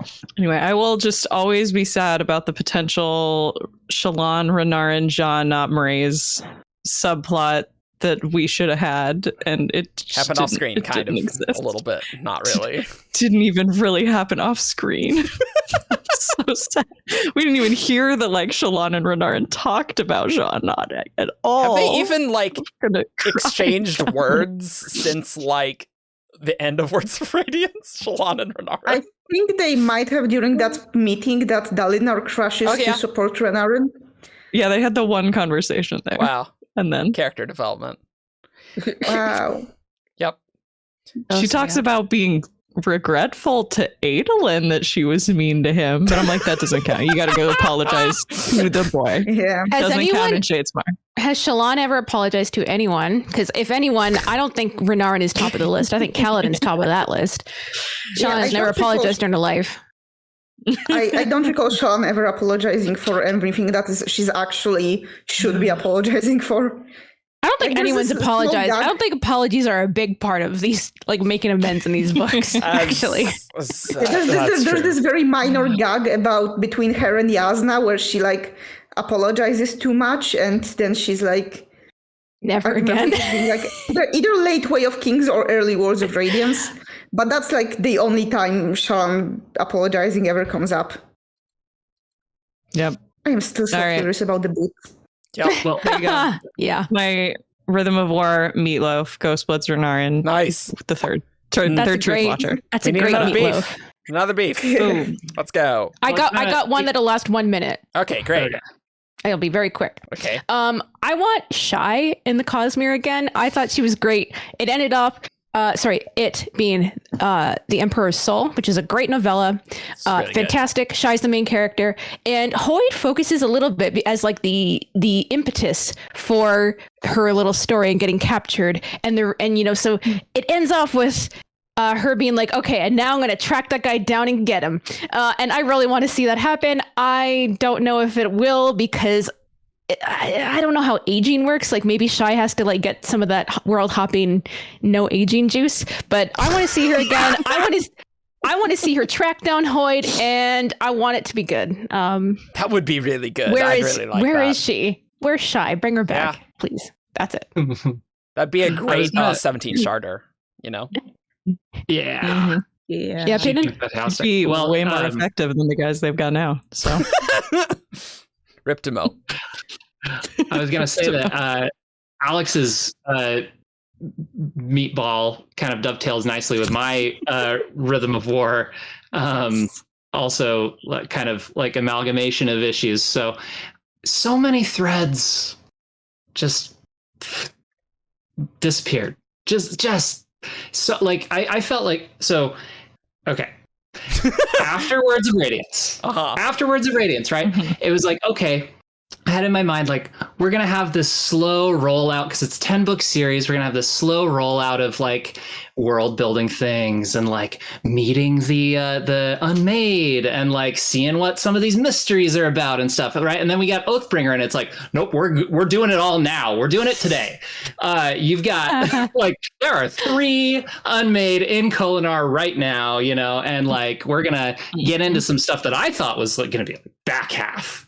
Like junk, you know, like Mraze and Ghostblood stuff and like all that. I was like, I'm hyped. I'm ready to go. Like, let's get Rhythm of War, you know? And then Rhythm of War was like, so we're not going to actually explore much of that stuff right now. Like the Sianat thing. And like, we didn't get a single new Unmade. We got like very few like new sort of like minor characters of other orders to like kind of show off like what they can do. And what did we get instead? We got the pure tones of Rasarr, which it's just they're okay. I'm ready. Yeah, the pure tones. The pure tones don't. Okay, they. I love this. I love this. Okay. There was no foreshadowing or anything for that. It's like we've got 30 magic systems and also music magic now that like was never really like. I can live with Tower Light and I can live with like the whole like there are the 3 lights and they can all blend together in all these combinations and like we've got anti-lights and the whole thing. Like I can get that because like we had Stormlight and so it sort of like follows naturally, but the pure tones came out of nowhere and I hate them. The end. That was great. Awesome. Yeah, that's fair. No arguments there. Okay. I need to call a pause real quick. My headphones are dying, so I have to switch. Okay. I just got a very angry, battery dead tone in my ear, and I would love to not lose you guys. So let's go corded. I didn't really mind the pure tones because I just didn't understand them. Like so much of Bro was like advanced physics that I just completely phased out of just thinking about it. They made sense thematically to me, but like in terms of like plot, did they exist before? You know, it's like thematically, all peoples are one, and da da da da. But like we have so much other stuff that's already unexplored, you know, that like has been brought up once and not like. Anyway. What are you gonna say, Josh? Before we go back to me that they were meant to be magical a lot of the time, because like I did a lot of music theory when I was younger, and just like the idea of like pure tones versus harmonics, I'm like, okay. And I just like went with that, and like it wasn't until like when they're actually doing stuff that I'm like, oh, these aren't just things. They do things. They're magic. Okay. Yep. Next beef. Let's go. Okay, so while we're still on Stormlight and Rhythm of War and Pure Tones, I have to talk about Raboniel. Okay, so I am in the minority of people who did not like Raboniel and did not like her plotline with Navani. And I thought, and I was disappointed with what we ended up getting in Rhythm of War about Navani and Raboniel. Because first of all, okay, let's start from the actual beginning, which is even before Rhythm of War. We had this setup earlier, which is also kind of tying in with what Otto said about things being set up. We had the setup of a plague at the Pure Lake, which is a disease that's brought from off-world and no one's seen the like before. It's a plague of sniffles, and it's sort of the plot that, to make a terrible pun, germinates in the background slowly. And then, yes, I am very funny. And then this plot line is brought right back at the very start, in the very first chapter, non-prologue chapter of Rhythm of War.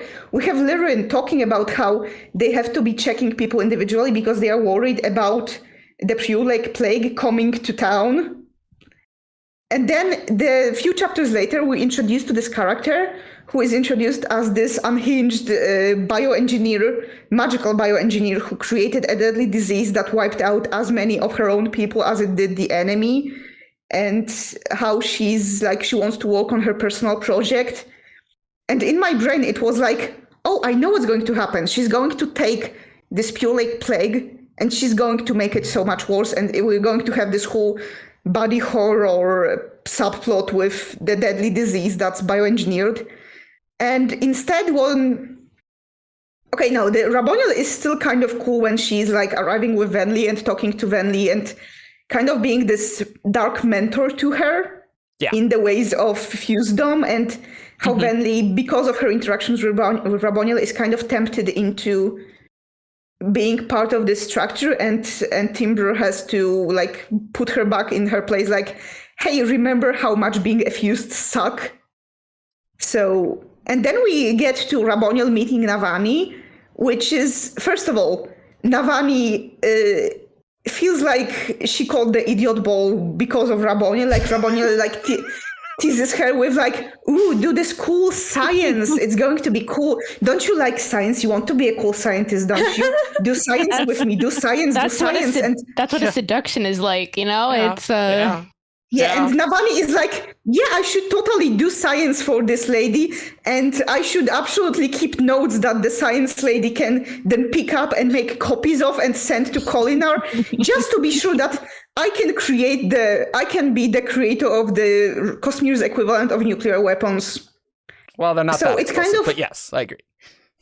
It felt super contrived to me. Like, I spent a lot of Navani's chapter in the book just going, what the hell are you doing? And it kind of felt like Navani's like intelligence was being bent out of shape to justify introducing anti-light to both sides of this war. And to go back to Raboniel, also the fact that she is introduced as a bioengineer and she does no bioengineering at all. She's like, she gets this sad, oh, I want to do this for my daughter. And she gets to play with the lights, and she and Navani get to sing together, which I know Navaniel shippers love that scene and other people also love that scene, but I'm just give me the creepy viruses, give me Resident Evil Stormlight edition. I was so hyped for this, and then Raboniel just kind of ended up being, pretty new lights and new tones and making Navani act like an idiot. So yeah, I have major beef with Raboniel. I definitely wanted more Lady of Pains versus Lady of Wishes, because like we really didn't get a lot of Lady of Pains. I mean, in the assault to Urithiru, like we definitely did get that, and that was cool. But like I wanted a little more, and then she's dead. It's like, oh, okay. Yeah, great. Part of why I don't buy the Navaniel ship is that when Raboniel and Navani meet, they both get less interesting to me and more. Oh, damn. This is such a spicy. Get those downvotes rolling. All right. I told you very before. spicy. Yeah. I don't agree, but I also think that they really should have cut the Pure Lake plague. It was such a red herring for nothing. It was not important, and it really didn't need to be there. And I think that could have set expectations. And also, I feel like they could have done more to set her up as an omni-scientist. Like, the word scientist was originally meant to, like, be a woman who studies more than one field. Discipline, yeah. So, like, I feel like that could have done a lot more. Other than that, though, we know we disagree on this. Yeah. But I was really pleased by the plague. I was not expecting it to turn up again. And like, my background's in immunology. So I'm like, oh my God, Brandon made the plague worse. Yes. I do think, like, I did think it was actually going to go somewhere. And like you guys have said, it didn't. And that's not so great. I feel like it was somehow meant to tie in with the beginning with Kaladin and them having to check people going into Hearthstone, and Brandon needed a reason for everyone to have to be checked by Lirin that wasn't just someone else at a gate. So that was the reason he went for. But it did feel like it was meant to be more. But overall, I was not expecting the plague to come back. And I was like, oh my God, the plague's come back. Ooh. Yeah. Yeah, I will say, I think part of why I loved Raboniel so much was that she subverted expectation. Because I do agree with you that I think her initial setup is like mad scientist, bioweapon, lady of pains. And I was very pleasantly surprised that she was more reasonable and very likable. And that was something that worked for me. But I understand why it would not work for someone who got excited about the early stuff and obviously would be disappointed with the subversion. So just in general, I feel like the two like main new views that were introduced in Rhythm of War both kind of got less interesting as time went on, because Lesian is kind of the same. Lesian gets this cool introduction where he almost murders Kaladin and actually gets to stab him in the spine, and it's all like, oh, this is super dangerous guy. And from then on out, it's kind of becomes comedic, because wherever Lesian is always like this sitcom nemesis, oh, I will get you next time, Kaladin. And Kaladin kind of... Lesian is kind of the least of Kaladin's problems. I'm glad he's dead. I'm glad Lesian's dead. Yeah, it's just... Yeah, I felt with both of them there was so much wasted potential. And yeah, I understand the people who like Raboniel. Like, I get where it's coming from. She just so did not work for me as like the setup versus resolution and as a character and as what she does to Navani, because like I said, I completely could not buy Navani acting like she did in Rhythm of War regarding the science. I think she is both smarter and more politically canny than to play along with what Raboniel was doing. And if this is supposed to be just the proof of like how much better and smarter Raboniel is than Navani as this immortal ancient fuse, then I don't know, it's like nobody came out well for me in this plotline. Cool. I kind of see it as more like a power dynamics. I'm kind of with Alyx in that, like, if Raboniel was played like more unhinged scientist, that would have been the less interesting choice for me. But I like that she's like a reasonable person, and I usually don't like when this happens with villains, but like the power dynamics of like Raboniel was like, if you don't do this, I will kill your room full of scientists. I have a room full of comatose radiants, and I will stab them one at a time until you do what I want. She has rooms and rooms of people to be leveraged for Navani and her very behavior. hostages. I wouldn't necessarily mind for her to be reasonable and calm, but I would very much like for the story to put more focus on her doing like mad science, because like you said, she has roomfuls of, what you call leverage and I call unwilling test subjects. So yeah, Raboniel, I did not like her character. Yep. Hot take right there. Very hot. Very spicy. Next beef. Jess, it feels like you haven't done a beef. I have a raw beef that I can throw onto this spaghetti. Veil's reintegration scene. Okay. I have nothing against the fact that Veil reintegrated. That is fine. I don't like the way Brandon did it, because it felt like the entire book was Veil trying to get Shallan to accept something and see things. But then when that happened, she was just like, cool, bro, I'm out. Bye, have fun. And just disappeared. As if that was her only purpose. And it's just rereading when Veil was created as a persona. That's not why Shallan created Veil at all. And I can very much see that maybe there was a part of Shallan that was already hiding her past that then latched on to this persona of Veil. But I just really dislike how quick it was of, okay, cool. You remember, I'm out. I can't help you at all now. I have absolutely nothing else that I can give you. I provide no other support or no other skills or anything. Bye, Shallan. And it infuriated me because it just seemed a bit out of nowhere. Like, I know other people have like read the Shallan's arc in Rhythm of War and they get to the end and they're completely fine with it. But like, I did not get from reading that arc that it was going to be Veil suddenly leaving at the end. I was expecting that maybe Brandon would go for reintegration, but I thought he would actually do it in a way that had some level of smoothness to it instead of dropping it like a hot potato. And I don't like it. So that's my row beef. All right. Beefy. Can't even complain. I have a very minor Rhythm of War beef, because honestly, I did most of my big Cosmere Beefs in the last one, and then there's Delvers. And nothing has changed. Yeah, none of that's changed. Although I do have a retraction for a thing I said last time. But I just wanted to say in Rhythm of War, it really has become very clear to me that Brandon really likes magical combat, like a lot.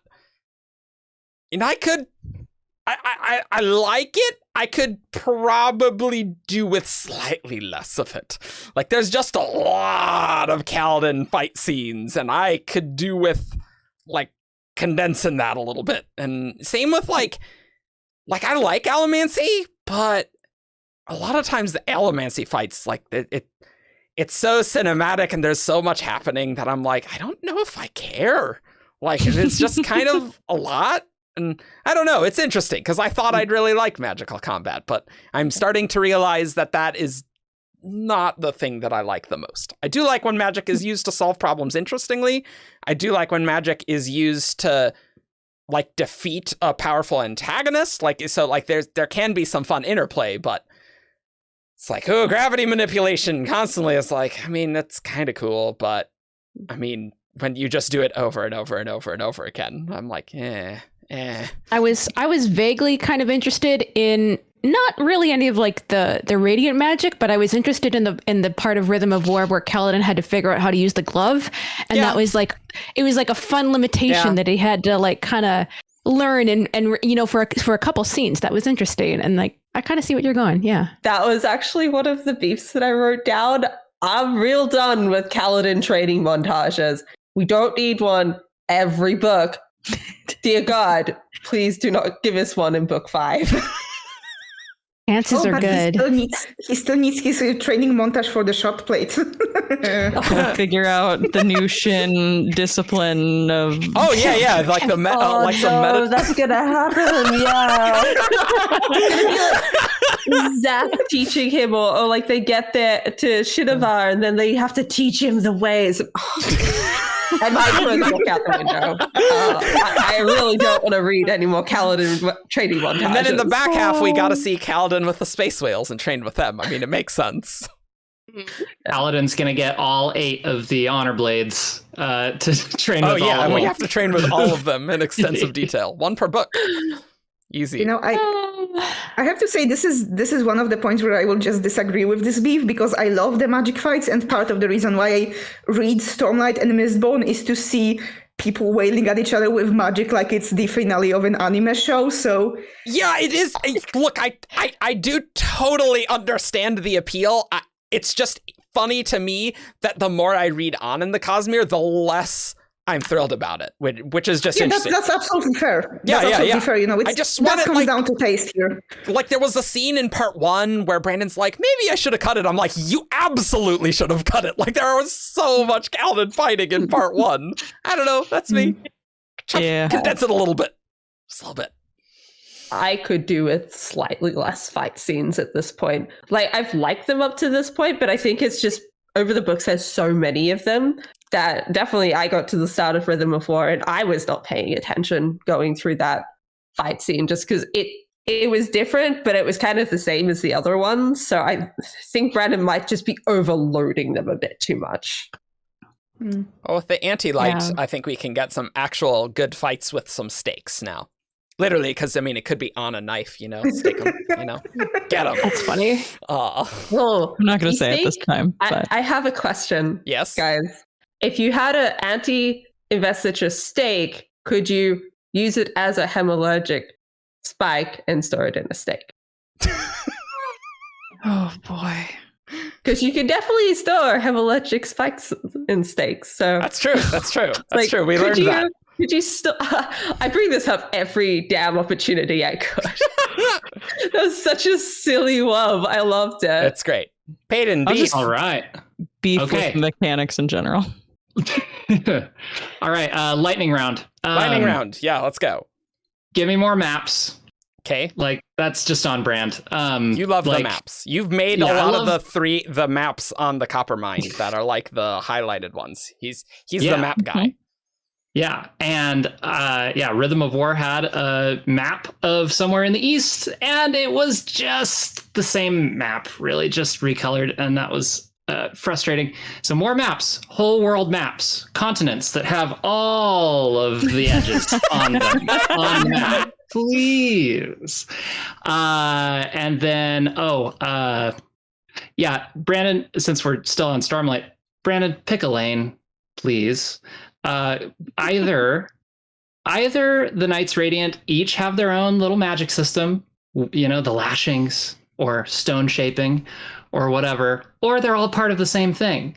I hate the Ars Arcanum bits about stone shaping and the lashings for that reason, because it's like, no, these are their own magic systems, I promise, but not really.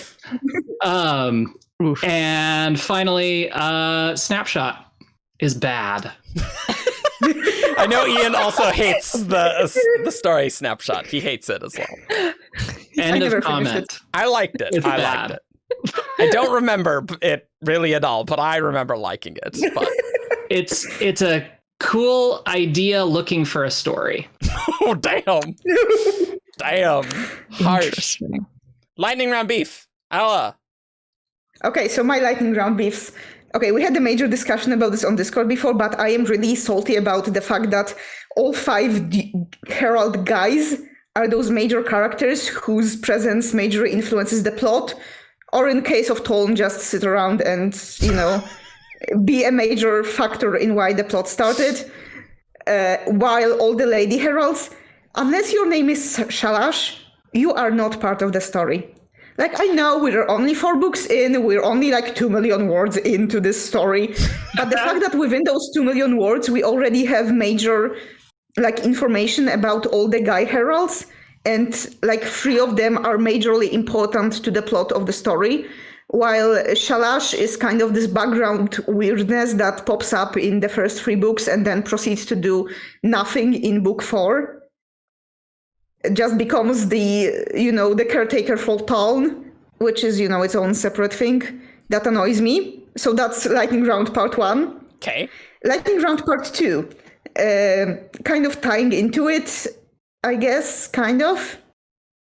That Shalash and Taln do sweet call during all of Rhythm of War. The only purpose of Taln is to sit around and be there, and the only purpose of Shalash is say like, yeah, you should totally talk to Ishar, and that's all they accomplish during the story. I guess Shalash also growls at people who want to do anything to Taln, but whatever. Beef number 3, the fact that Jasna never told anyone about the cause of recreance, even though she knew it. And also Jasna? tying to this back in Oathbringer, the fact that she wrote this whole essay about how every woman should be able to pick her own lane, but then she looks at Renarin and says, no, he's going to do what I want him to do, and he should not be hanging out with those Storm Wardens. The next beef, while we're still on Jasna, I don't like the way that she's shown from perspectives other than her own. I feel like other characters are giving her too much of a pass, and that the fact that everyone is so enamored with how she's acting and doing is actively detrimental to me liking this character, because I want to like Jasna, and I like Jasna when it's her point of view, but I find it hard to like her when it's literally anyone else looking at Jasna. And just to dovetail with my Stormlight beefs, actually no, there are 2 more Stormlight beefs I have. The fact that Dustbringers and Skybreakers are both the House Slytherin of Stormlight. Yeah. The fact that we have one good guy between those 2 orders, and that good guy is Zev, who is very arguably, he's actually a killer, a political killer who set off much of the plot in motion by doing terrible things. Yeah. And the rest of them are kind of treated like no other Skybreaker says to Nail no, we're not going to give up this planet. We have no Dustbringer characters except for Malata. There are mentions of Dustbringer and how Dalinar doesn't like them because they don't like following him. And that's all we get about Dustbringers in Rhythm of War. Yeah. There's the Reshi King though in Dawnshard.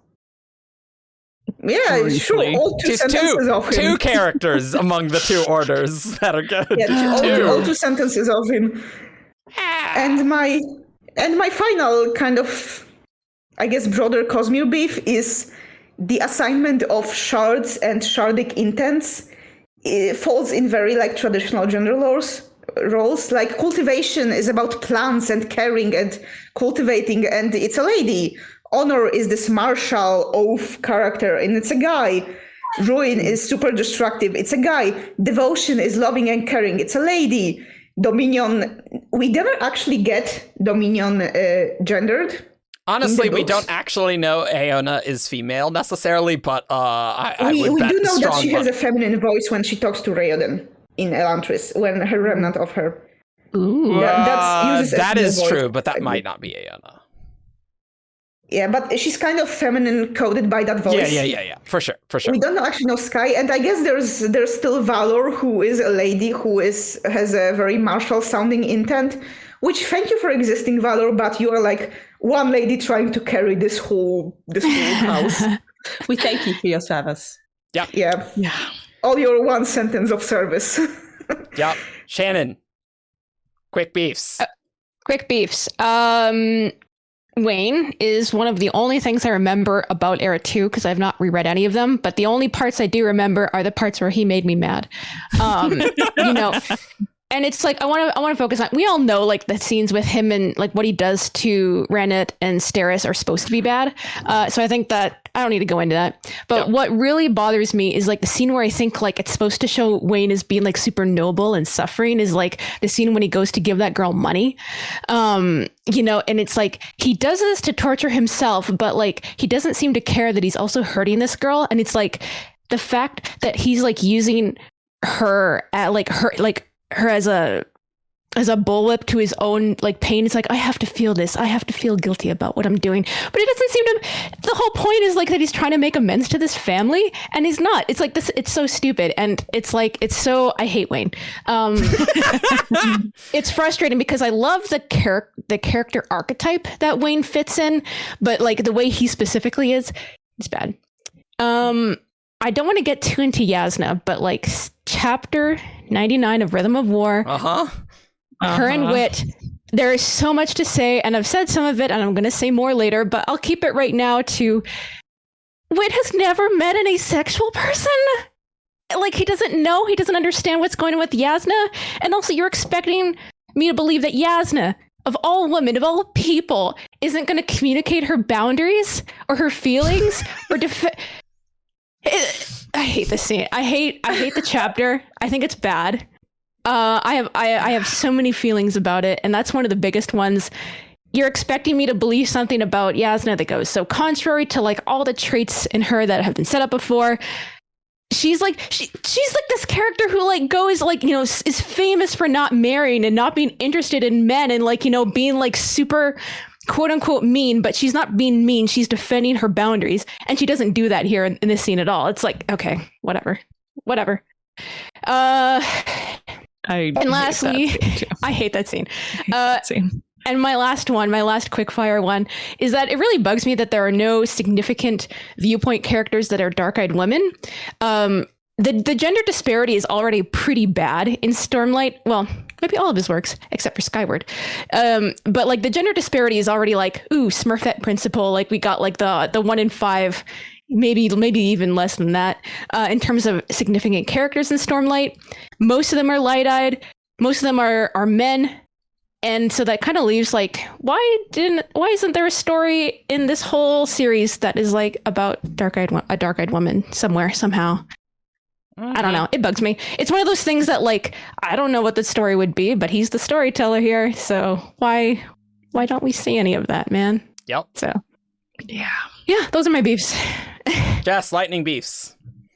Oh man. Okay, so the humans being the Voidbringers, I hate it. I hate it a lot because I thought Brandon was actually going to do something new and fresh when he was like, oh, it's actually not the humans because that's the obvious choice and that's the stereotype. But no, Way of Kings, he said, it's not the humans. I was like, oh, that's kind of nice. That's refreshing. Then we got to Oathbringer and part of me died. I don't like it. I think like if he had done it differently, I probably would have liked it. It's just all of Way of Kings. He was setting it up of, oh, who are the Voidbringers? And it's such a cliche in stories of, oh, it was us all along. And then he didn't do that in Way of Kings, so to then do it later. And I'm like, oh, Brandon, why did you have to do that? So that was Mini Beef 1. Mini Beef 2 is Shazma does not equal cognitive realm, and I will fight you. Otto, I'll meet you at dawn tomorrow with pistols. Yep. I have a retraction from my last Beefs episode, and it's actually about Wayne, because in the last one I thought Wayne was less funny than I thought, and then upon rereading Era 2, he actually is pretty funny. So I retract it. He is pretty funny. I still think Brandon likes Wayne more than I do. And I still think that wacky hijinks chapter at the beginning of Bands before they go on the adventure is too long. Literally, you can skip to the end of that chapter. Nothing changes in the story. You literally don't even need to read it. I skipped it in my reread. I missed nothing. Like I literally just paged through it. I'm like, page. Not important, doesn't matter. I don't know why it's in the book. So I still think that's bad, but Wayne's more funny than I remember. Which is good. Any last beefs? And then we'll go on to who's that Cosmere character. I guess I could say just when I heard that the Rhythm of War was going to be the Vanny and Eshonai book, I was expecting a lot more singers than we actually got. Yeah. And also, just to echo the beef that Jebus has been having since this book came out, dire forms. What are dire forms? They have spikes. And why does Brandon just drop out random forms? And yeah, just give me more singers in the singer book. Why are the night forms guarding a prison? They see the future. They literally can see the future. Venly's freedom fighters are important at the start and at the very end, and they do not exist in the middle. And it feels like just the story is set up one way and then hijacked by a completely different plot that I like a lot less. We have some beefs from some other Shardcasters who couldn't be on today because, you know, we already have 6 people here. Imported beefs. Imported beefs, that's right. Through the Hammond Darby. And Rosemary is like, why did no one ever exhume Miles's body for like weird spikes? And it's like, it's a good point. There's kind of some weird trail stuff. You should probably do that. Mm-hmm. Yep. From Punny, we have a sort of meta beef in that the theories that Kaladin will die, sacrificing himself to save the world, suck. It's not a good theory. It shouldn't happen. And if it happens, it's going to be bad. Yep. I fully agree. Bad to have the suicidal character need to sacrifice themselves. That's probably not great. Yeah. That's problematic. That's Yeah. not the best message to send. Nope. Yeah. Argent would like to point out that there are a lot of unnecessary name repeats in these books. For example, 2 cobs with 1 B, 1 cob with 2 Bs, Doors, Sams, etc. We really don't need Door the singer, Brandon. That last bit was quotes from Argent. Yep. I mean, we really don't need a singer named Door. I 100% agree with that. That just makes things actively confusing. Yeah. And then Punny also really hates that it's 16% of people were snapped rather than 1/16 of people, 1 in every 16. And yeah, the idea that this is a numbering system that changes if they're not counting to 100, it no longer makes any sense, whereas 1 in 16 works in any number system. So well, the thing is they don't even use base 10 on Scadrial. Yeah. They like actually don't. It is base 16. It literally is base 16.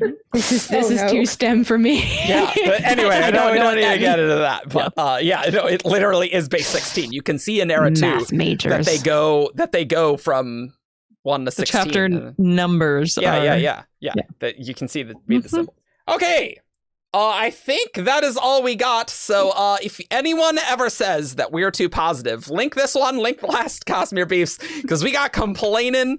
And so we hope you enjoyed. And so now I think it is time to do Who's That Cosmere Character? This character is from Rasarr. Menace. Tien. Tom. Raise. Void in drag on a horse. It's time for Who's That Cosmere Character? Caw. All right, you know how the game's played. You send in 5 clues and a character to WTCC at 17shard.com, and I read the clues aloud. And after each clue, these guys have a chance to guess who's that Cosmere character. And so, this first one is sent by Dan the Mystic. And so, clue 1. This character is from Scadrial. Kelsier. It's not Kelsier. Not Felt. Marsh. It's not Marsh. Clubs. It's not Clubs. Ah. Clue 2. This character is a minor character. Norden.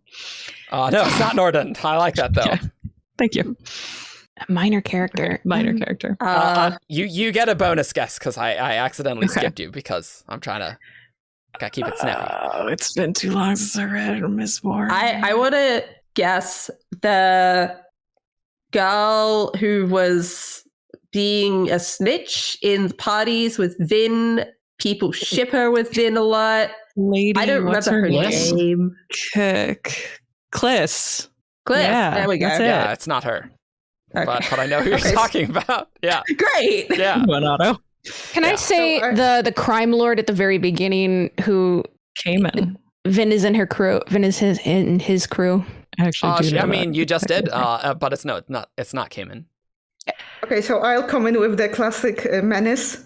Oh yeah, no, it's not Menace though. I want to say Vin's dad, whose name I don't remember, but he's really important in the church. Is that your third guess? No. I skipped. I was Alex answering in the first people's one. questions. Yeah. Oh. Yeah. Tavidian Tekiel? It's not Tavidian. There you go. Yeah, no. I wrote his Coppermine article, so I know. Clue. Is it?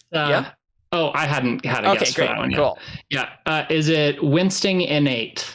No, it is not. An Era 2 one. Oh, right, yeah. Era 2 is a thing. Oh, no. I was only thinking Innate was dead the entire book. All right, clue 3. This character is older than the majority of the cast.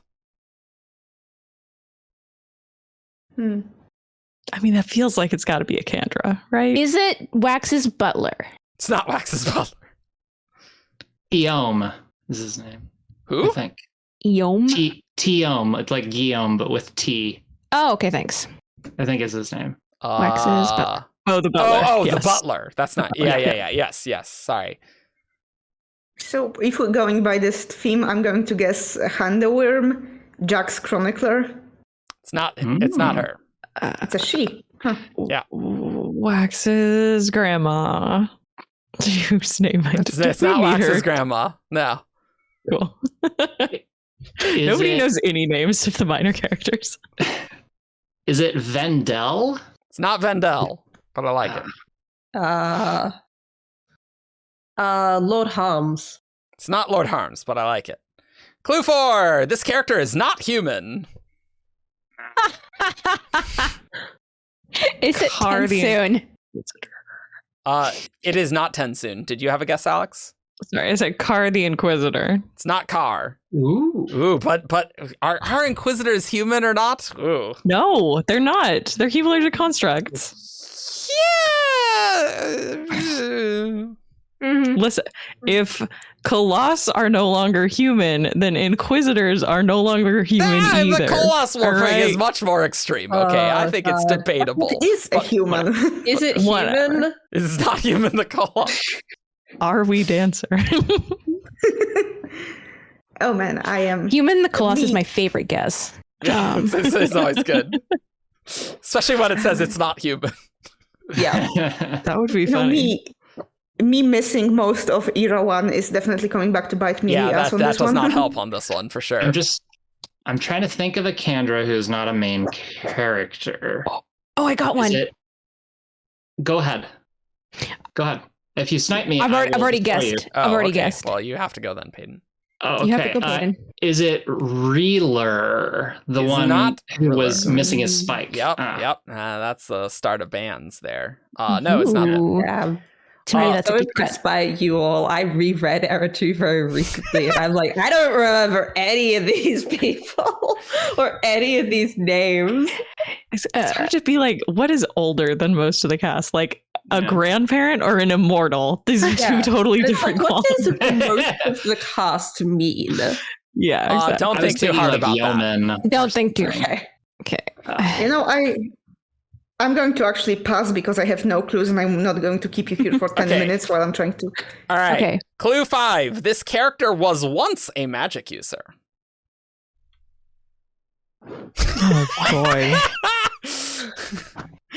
That face, Alyx. That was good. I was gonna. I like the other Era one. It's one of the first generation. Rasarr, but I was like, that doesn't sound right. It's one of the first generation. I feel like I just don't know any of their names. That's So my general I'm guess. I pass. I'm gonna guess that Rasarr is not it. No, he is not. Okay. Yeah, I'm just going to pass again. Is this the last clue? This is the last clue. Yeah. Clue 5. Never mind.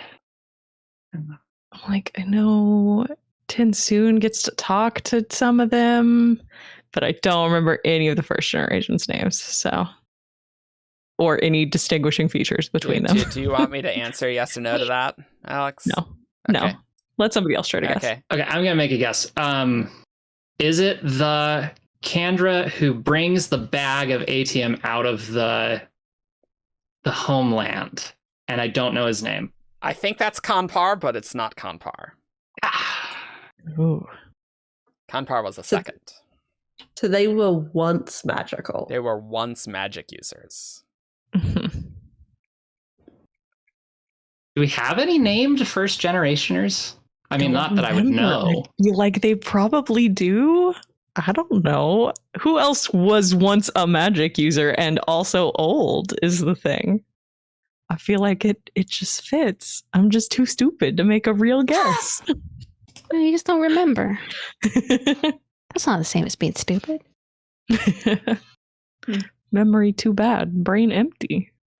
I'm just going to pass. I'm not going to get So this. I am going to give you all a half point because it is absolutely a member of the first generation, and it's Hadek, who's I think is like the one named first generation. Never, so I think that's again, fine. That's why I was like, it was so difficult because it's like, yeah, it totally has to be a member of the first generation, but like that's a pretty obscure reference. So I think that's fine. You knew what you meant, right? Like I was like, I was willing to take half credit unless somebody was actually able to get the name. Yeah.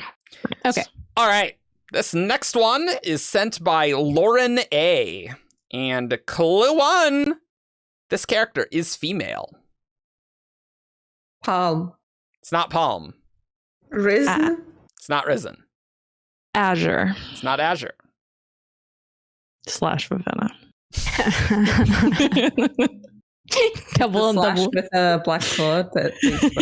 Yeah. / Is it Ishna? It's not Ishna. Dang it. What is the name of the ink spren who helps them with Blended? the trial? Blended. Yes, thank you. Blended. Is it It's not blended? blended, but I like that. Yeah. All right. Good Clue guess. 2. This character is described as a go-getter. Is it Zoo? It's not Zoo. Had to guess. What does go-getter mean? Like they're I very don't think motivated. Yeah. They're very ambitious. Yeah. Shallan? Even energetic. I guess It's in not the first Shallan. book, Shallan. Jess, did you guess? Marasai. It's not Marasai. I'm trying to think of a Described as go-getter. context in which Brandon would have used the phrase "go-getter" in the I Cosmere. don't think I it think this is is. a paraphrase. I think that's a This is a paraphrase. paraphrase? I don't Okay. think it's like actually like, oh, that person's a go-getter. Like I don't. Like, But the he's idea is there. described as. Yeah. Okay. Well, Feels Ben like that's actually a told cool- me to change it. Originally, the clue was "is a go-getter," and Ben said you should change it to "described as a go-getter." So if you don't Okay, like so- that, tell Ben. Ben, you messed me up. Thank you. Is it shy? It's not shy.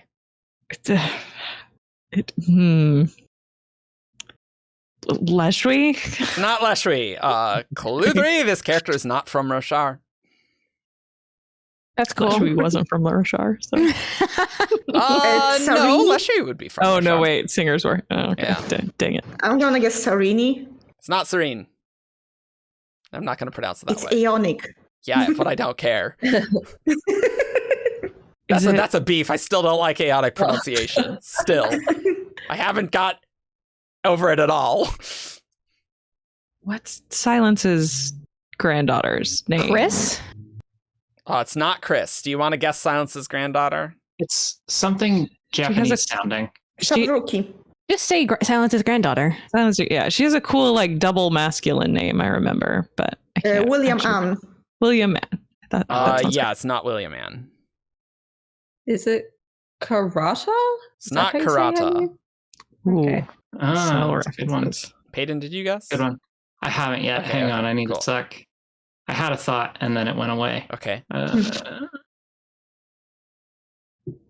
Is it the girl in The Hope of Elantris, whose name is important? How about I just go because with it was a no? real person's name. No, it's not that. So yeah, the girl in The Hope of Elantris. It's not that. It's not her. Okay. Clue 4. This character fought a shard. Yeah. Alex, your faces are the best. What? Shard.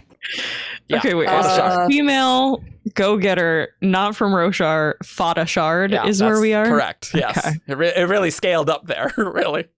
Autonomy. It's not autonomy. Okay. Ambition. It is Yeah. Uladad, the vessel of ambition. And so when people are like, what's a go-getter? Someone who's ambitious. It's like, She's the oh, so good. embodiment of a go-getter. Yeah.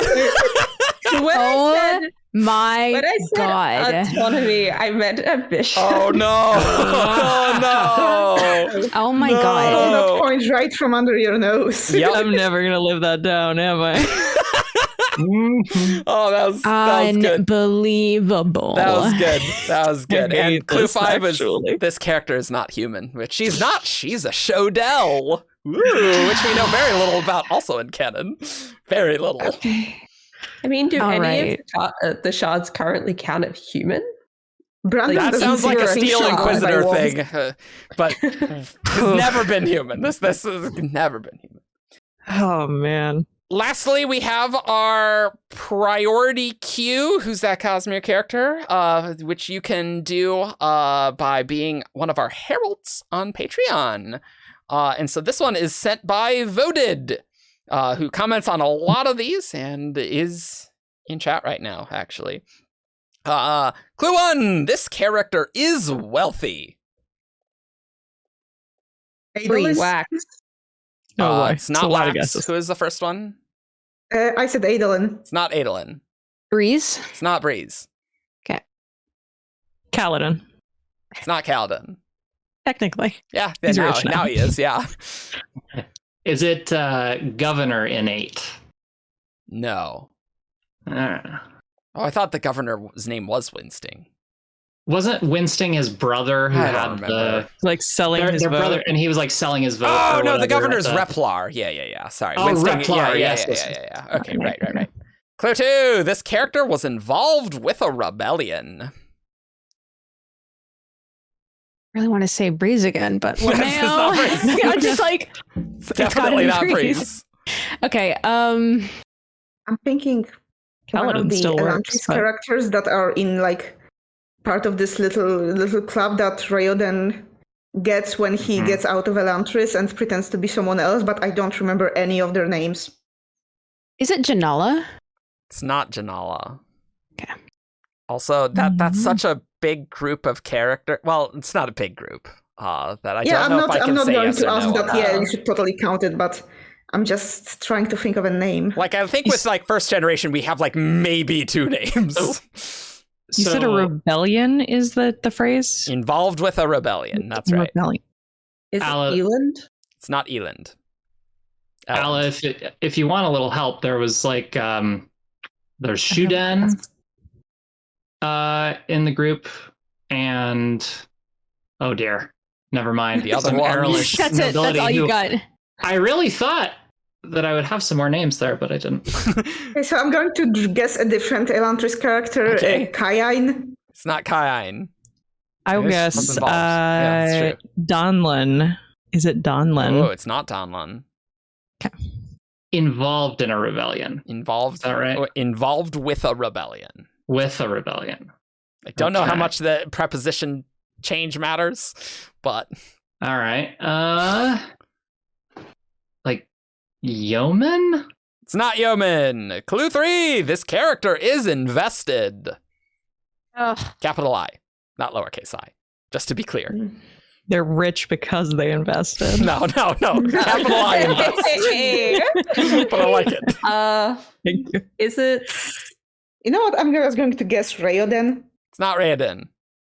I mean, that's true. That's you should probably guess Rayoden from those 3 clues. That's true. This dumb question. Uh-huh. Rayoden's the Elantris person? Or the Yeah, Warbreaker he's the person? main. He's one of the Elantris. 3 main characters of Elantris. Yeah. Okay. I Rayoden is the cannot one for the that's life stuck in of the me city. remember the name of the returned in Warbreaker. The like one Light that we Song? follow. Light Song. I'm gonna guess Light Song. It's not Lightsong. Okay.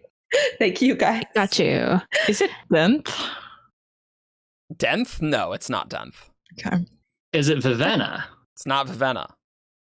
Okay, I have to go. I'm involved with a rebellion. Is it Graves? It's not Graves. Clue 4, though. This character is Nelthian. Ooh. Ooh. I will say, okay, so here's my thought process. Okay. Var comes to mind because I Okay. love guessing Var, That's true. but I don't think Var was rich. Var got his breaths from all of his fellow slaves. So I'm not going to do it. I'm not going to guess Var. But if it is Var, that's why I didn't. Okay. I've talked to myself, I will find all ways to fit Var. It's not Var. Is this Vasher? It's not Vasher. Okay. Dang it. I'm honestly happy just to get guesses to get me through, even if they're not correct. Is it Bluefingers himself? No, it is not Bluefingers. And I'm going to guess Claude. It's not Claude / Arsteel. We're So running help me, out. is it Nightblood? Oh, it's not Nightblood.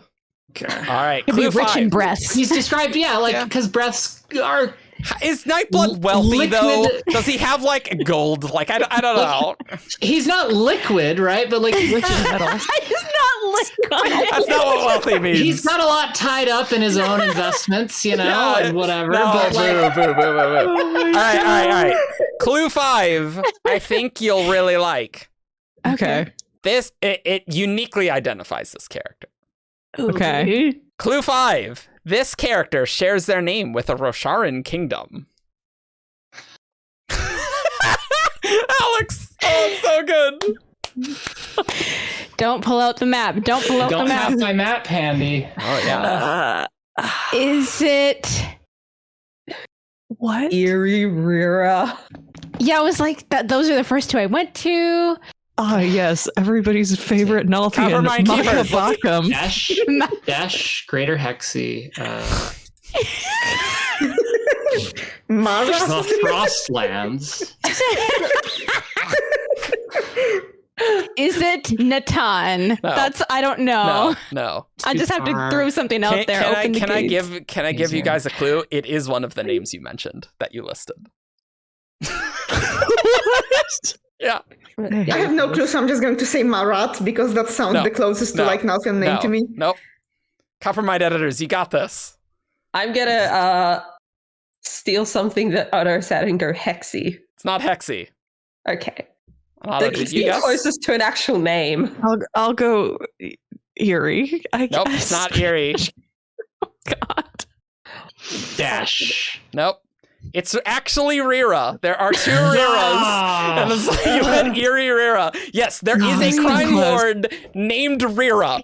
And so there are 2 Coppermine articles on Rira. One's the country and one's the warlord. Yeah, I know. Wow. That was so real good. I enjoyed that. To be honest, like if I was guessing, I definitely would have known Rira because that's a thing that we had to deal with on the Coppermine. I cannot believe Evgeny being totally right. Why are we cloning names across different things? Like, why do we need the country Rira and the person Rira? Yeah, there you go. I will say that Rira is one of the few countries on Rasarr that I did not work on the Coppermine. It bit you. Time for you to fix up that article. Awesome. Well, I liked that, but basically, if you weren't aware that there were 2 Riras, which is like very obscure Coppermine stuff, but it was just so funny for you to do Eerie Rira. I'm like, yeah, you got it. Pick one. It was a 50-50. Yeah, you chose Eerie. Rip. I did. Rip. I mean, everybody was picking from the list, so any of us could have gotten it. I didn't because he said it after I guessed. That's true.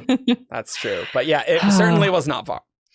All right, everyone. Thank you for watching. You can find us on 70shard.com for all your news, discussion, theories, and fun.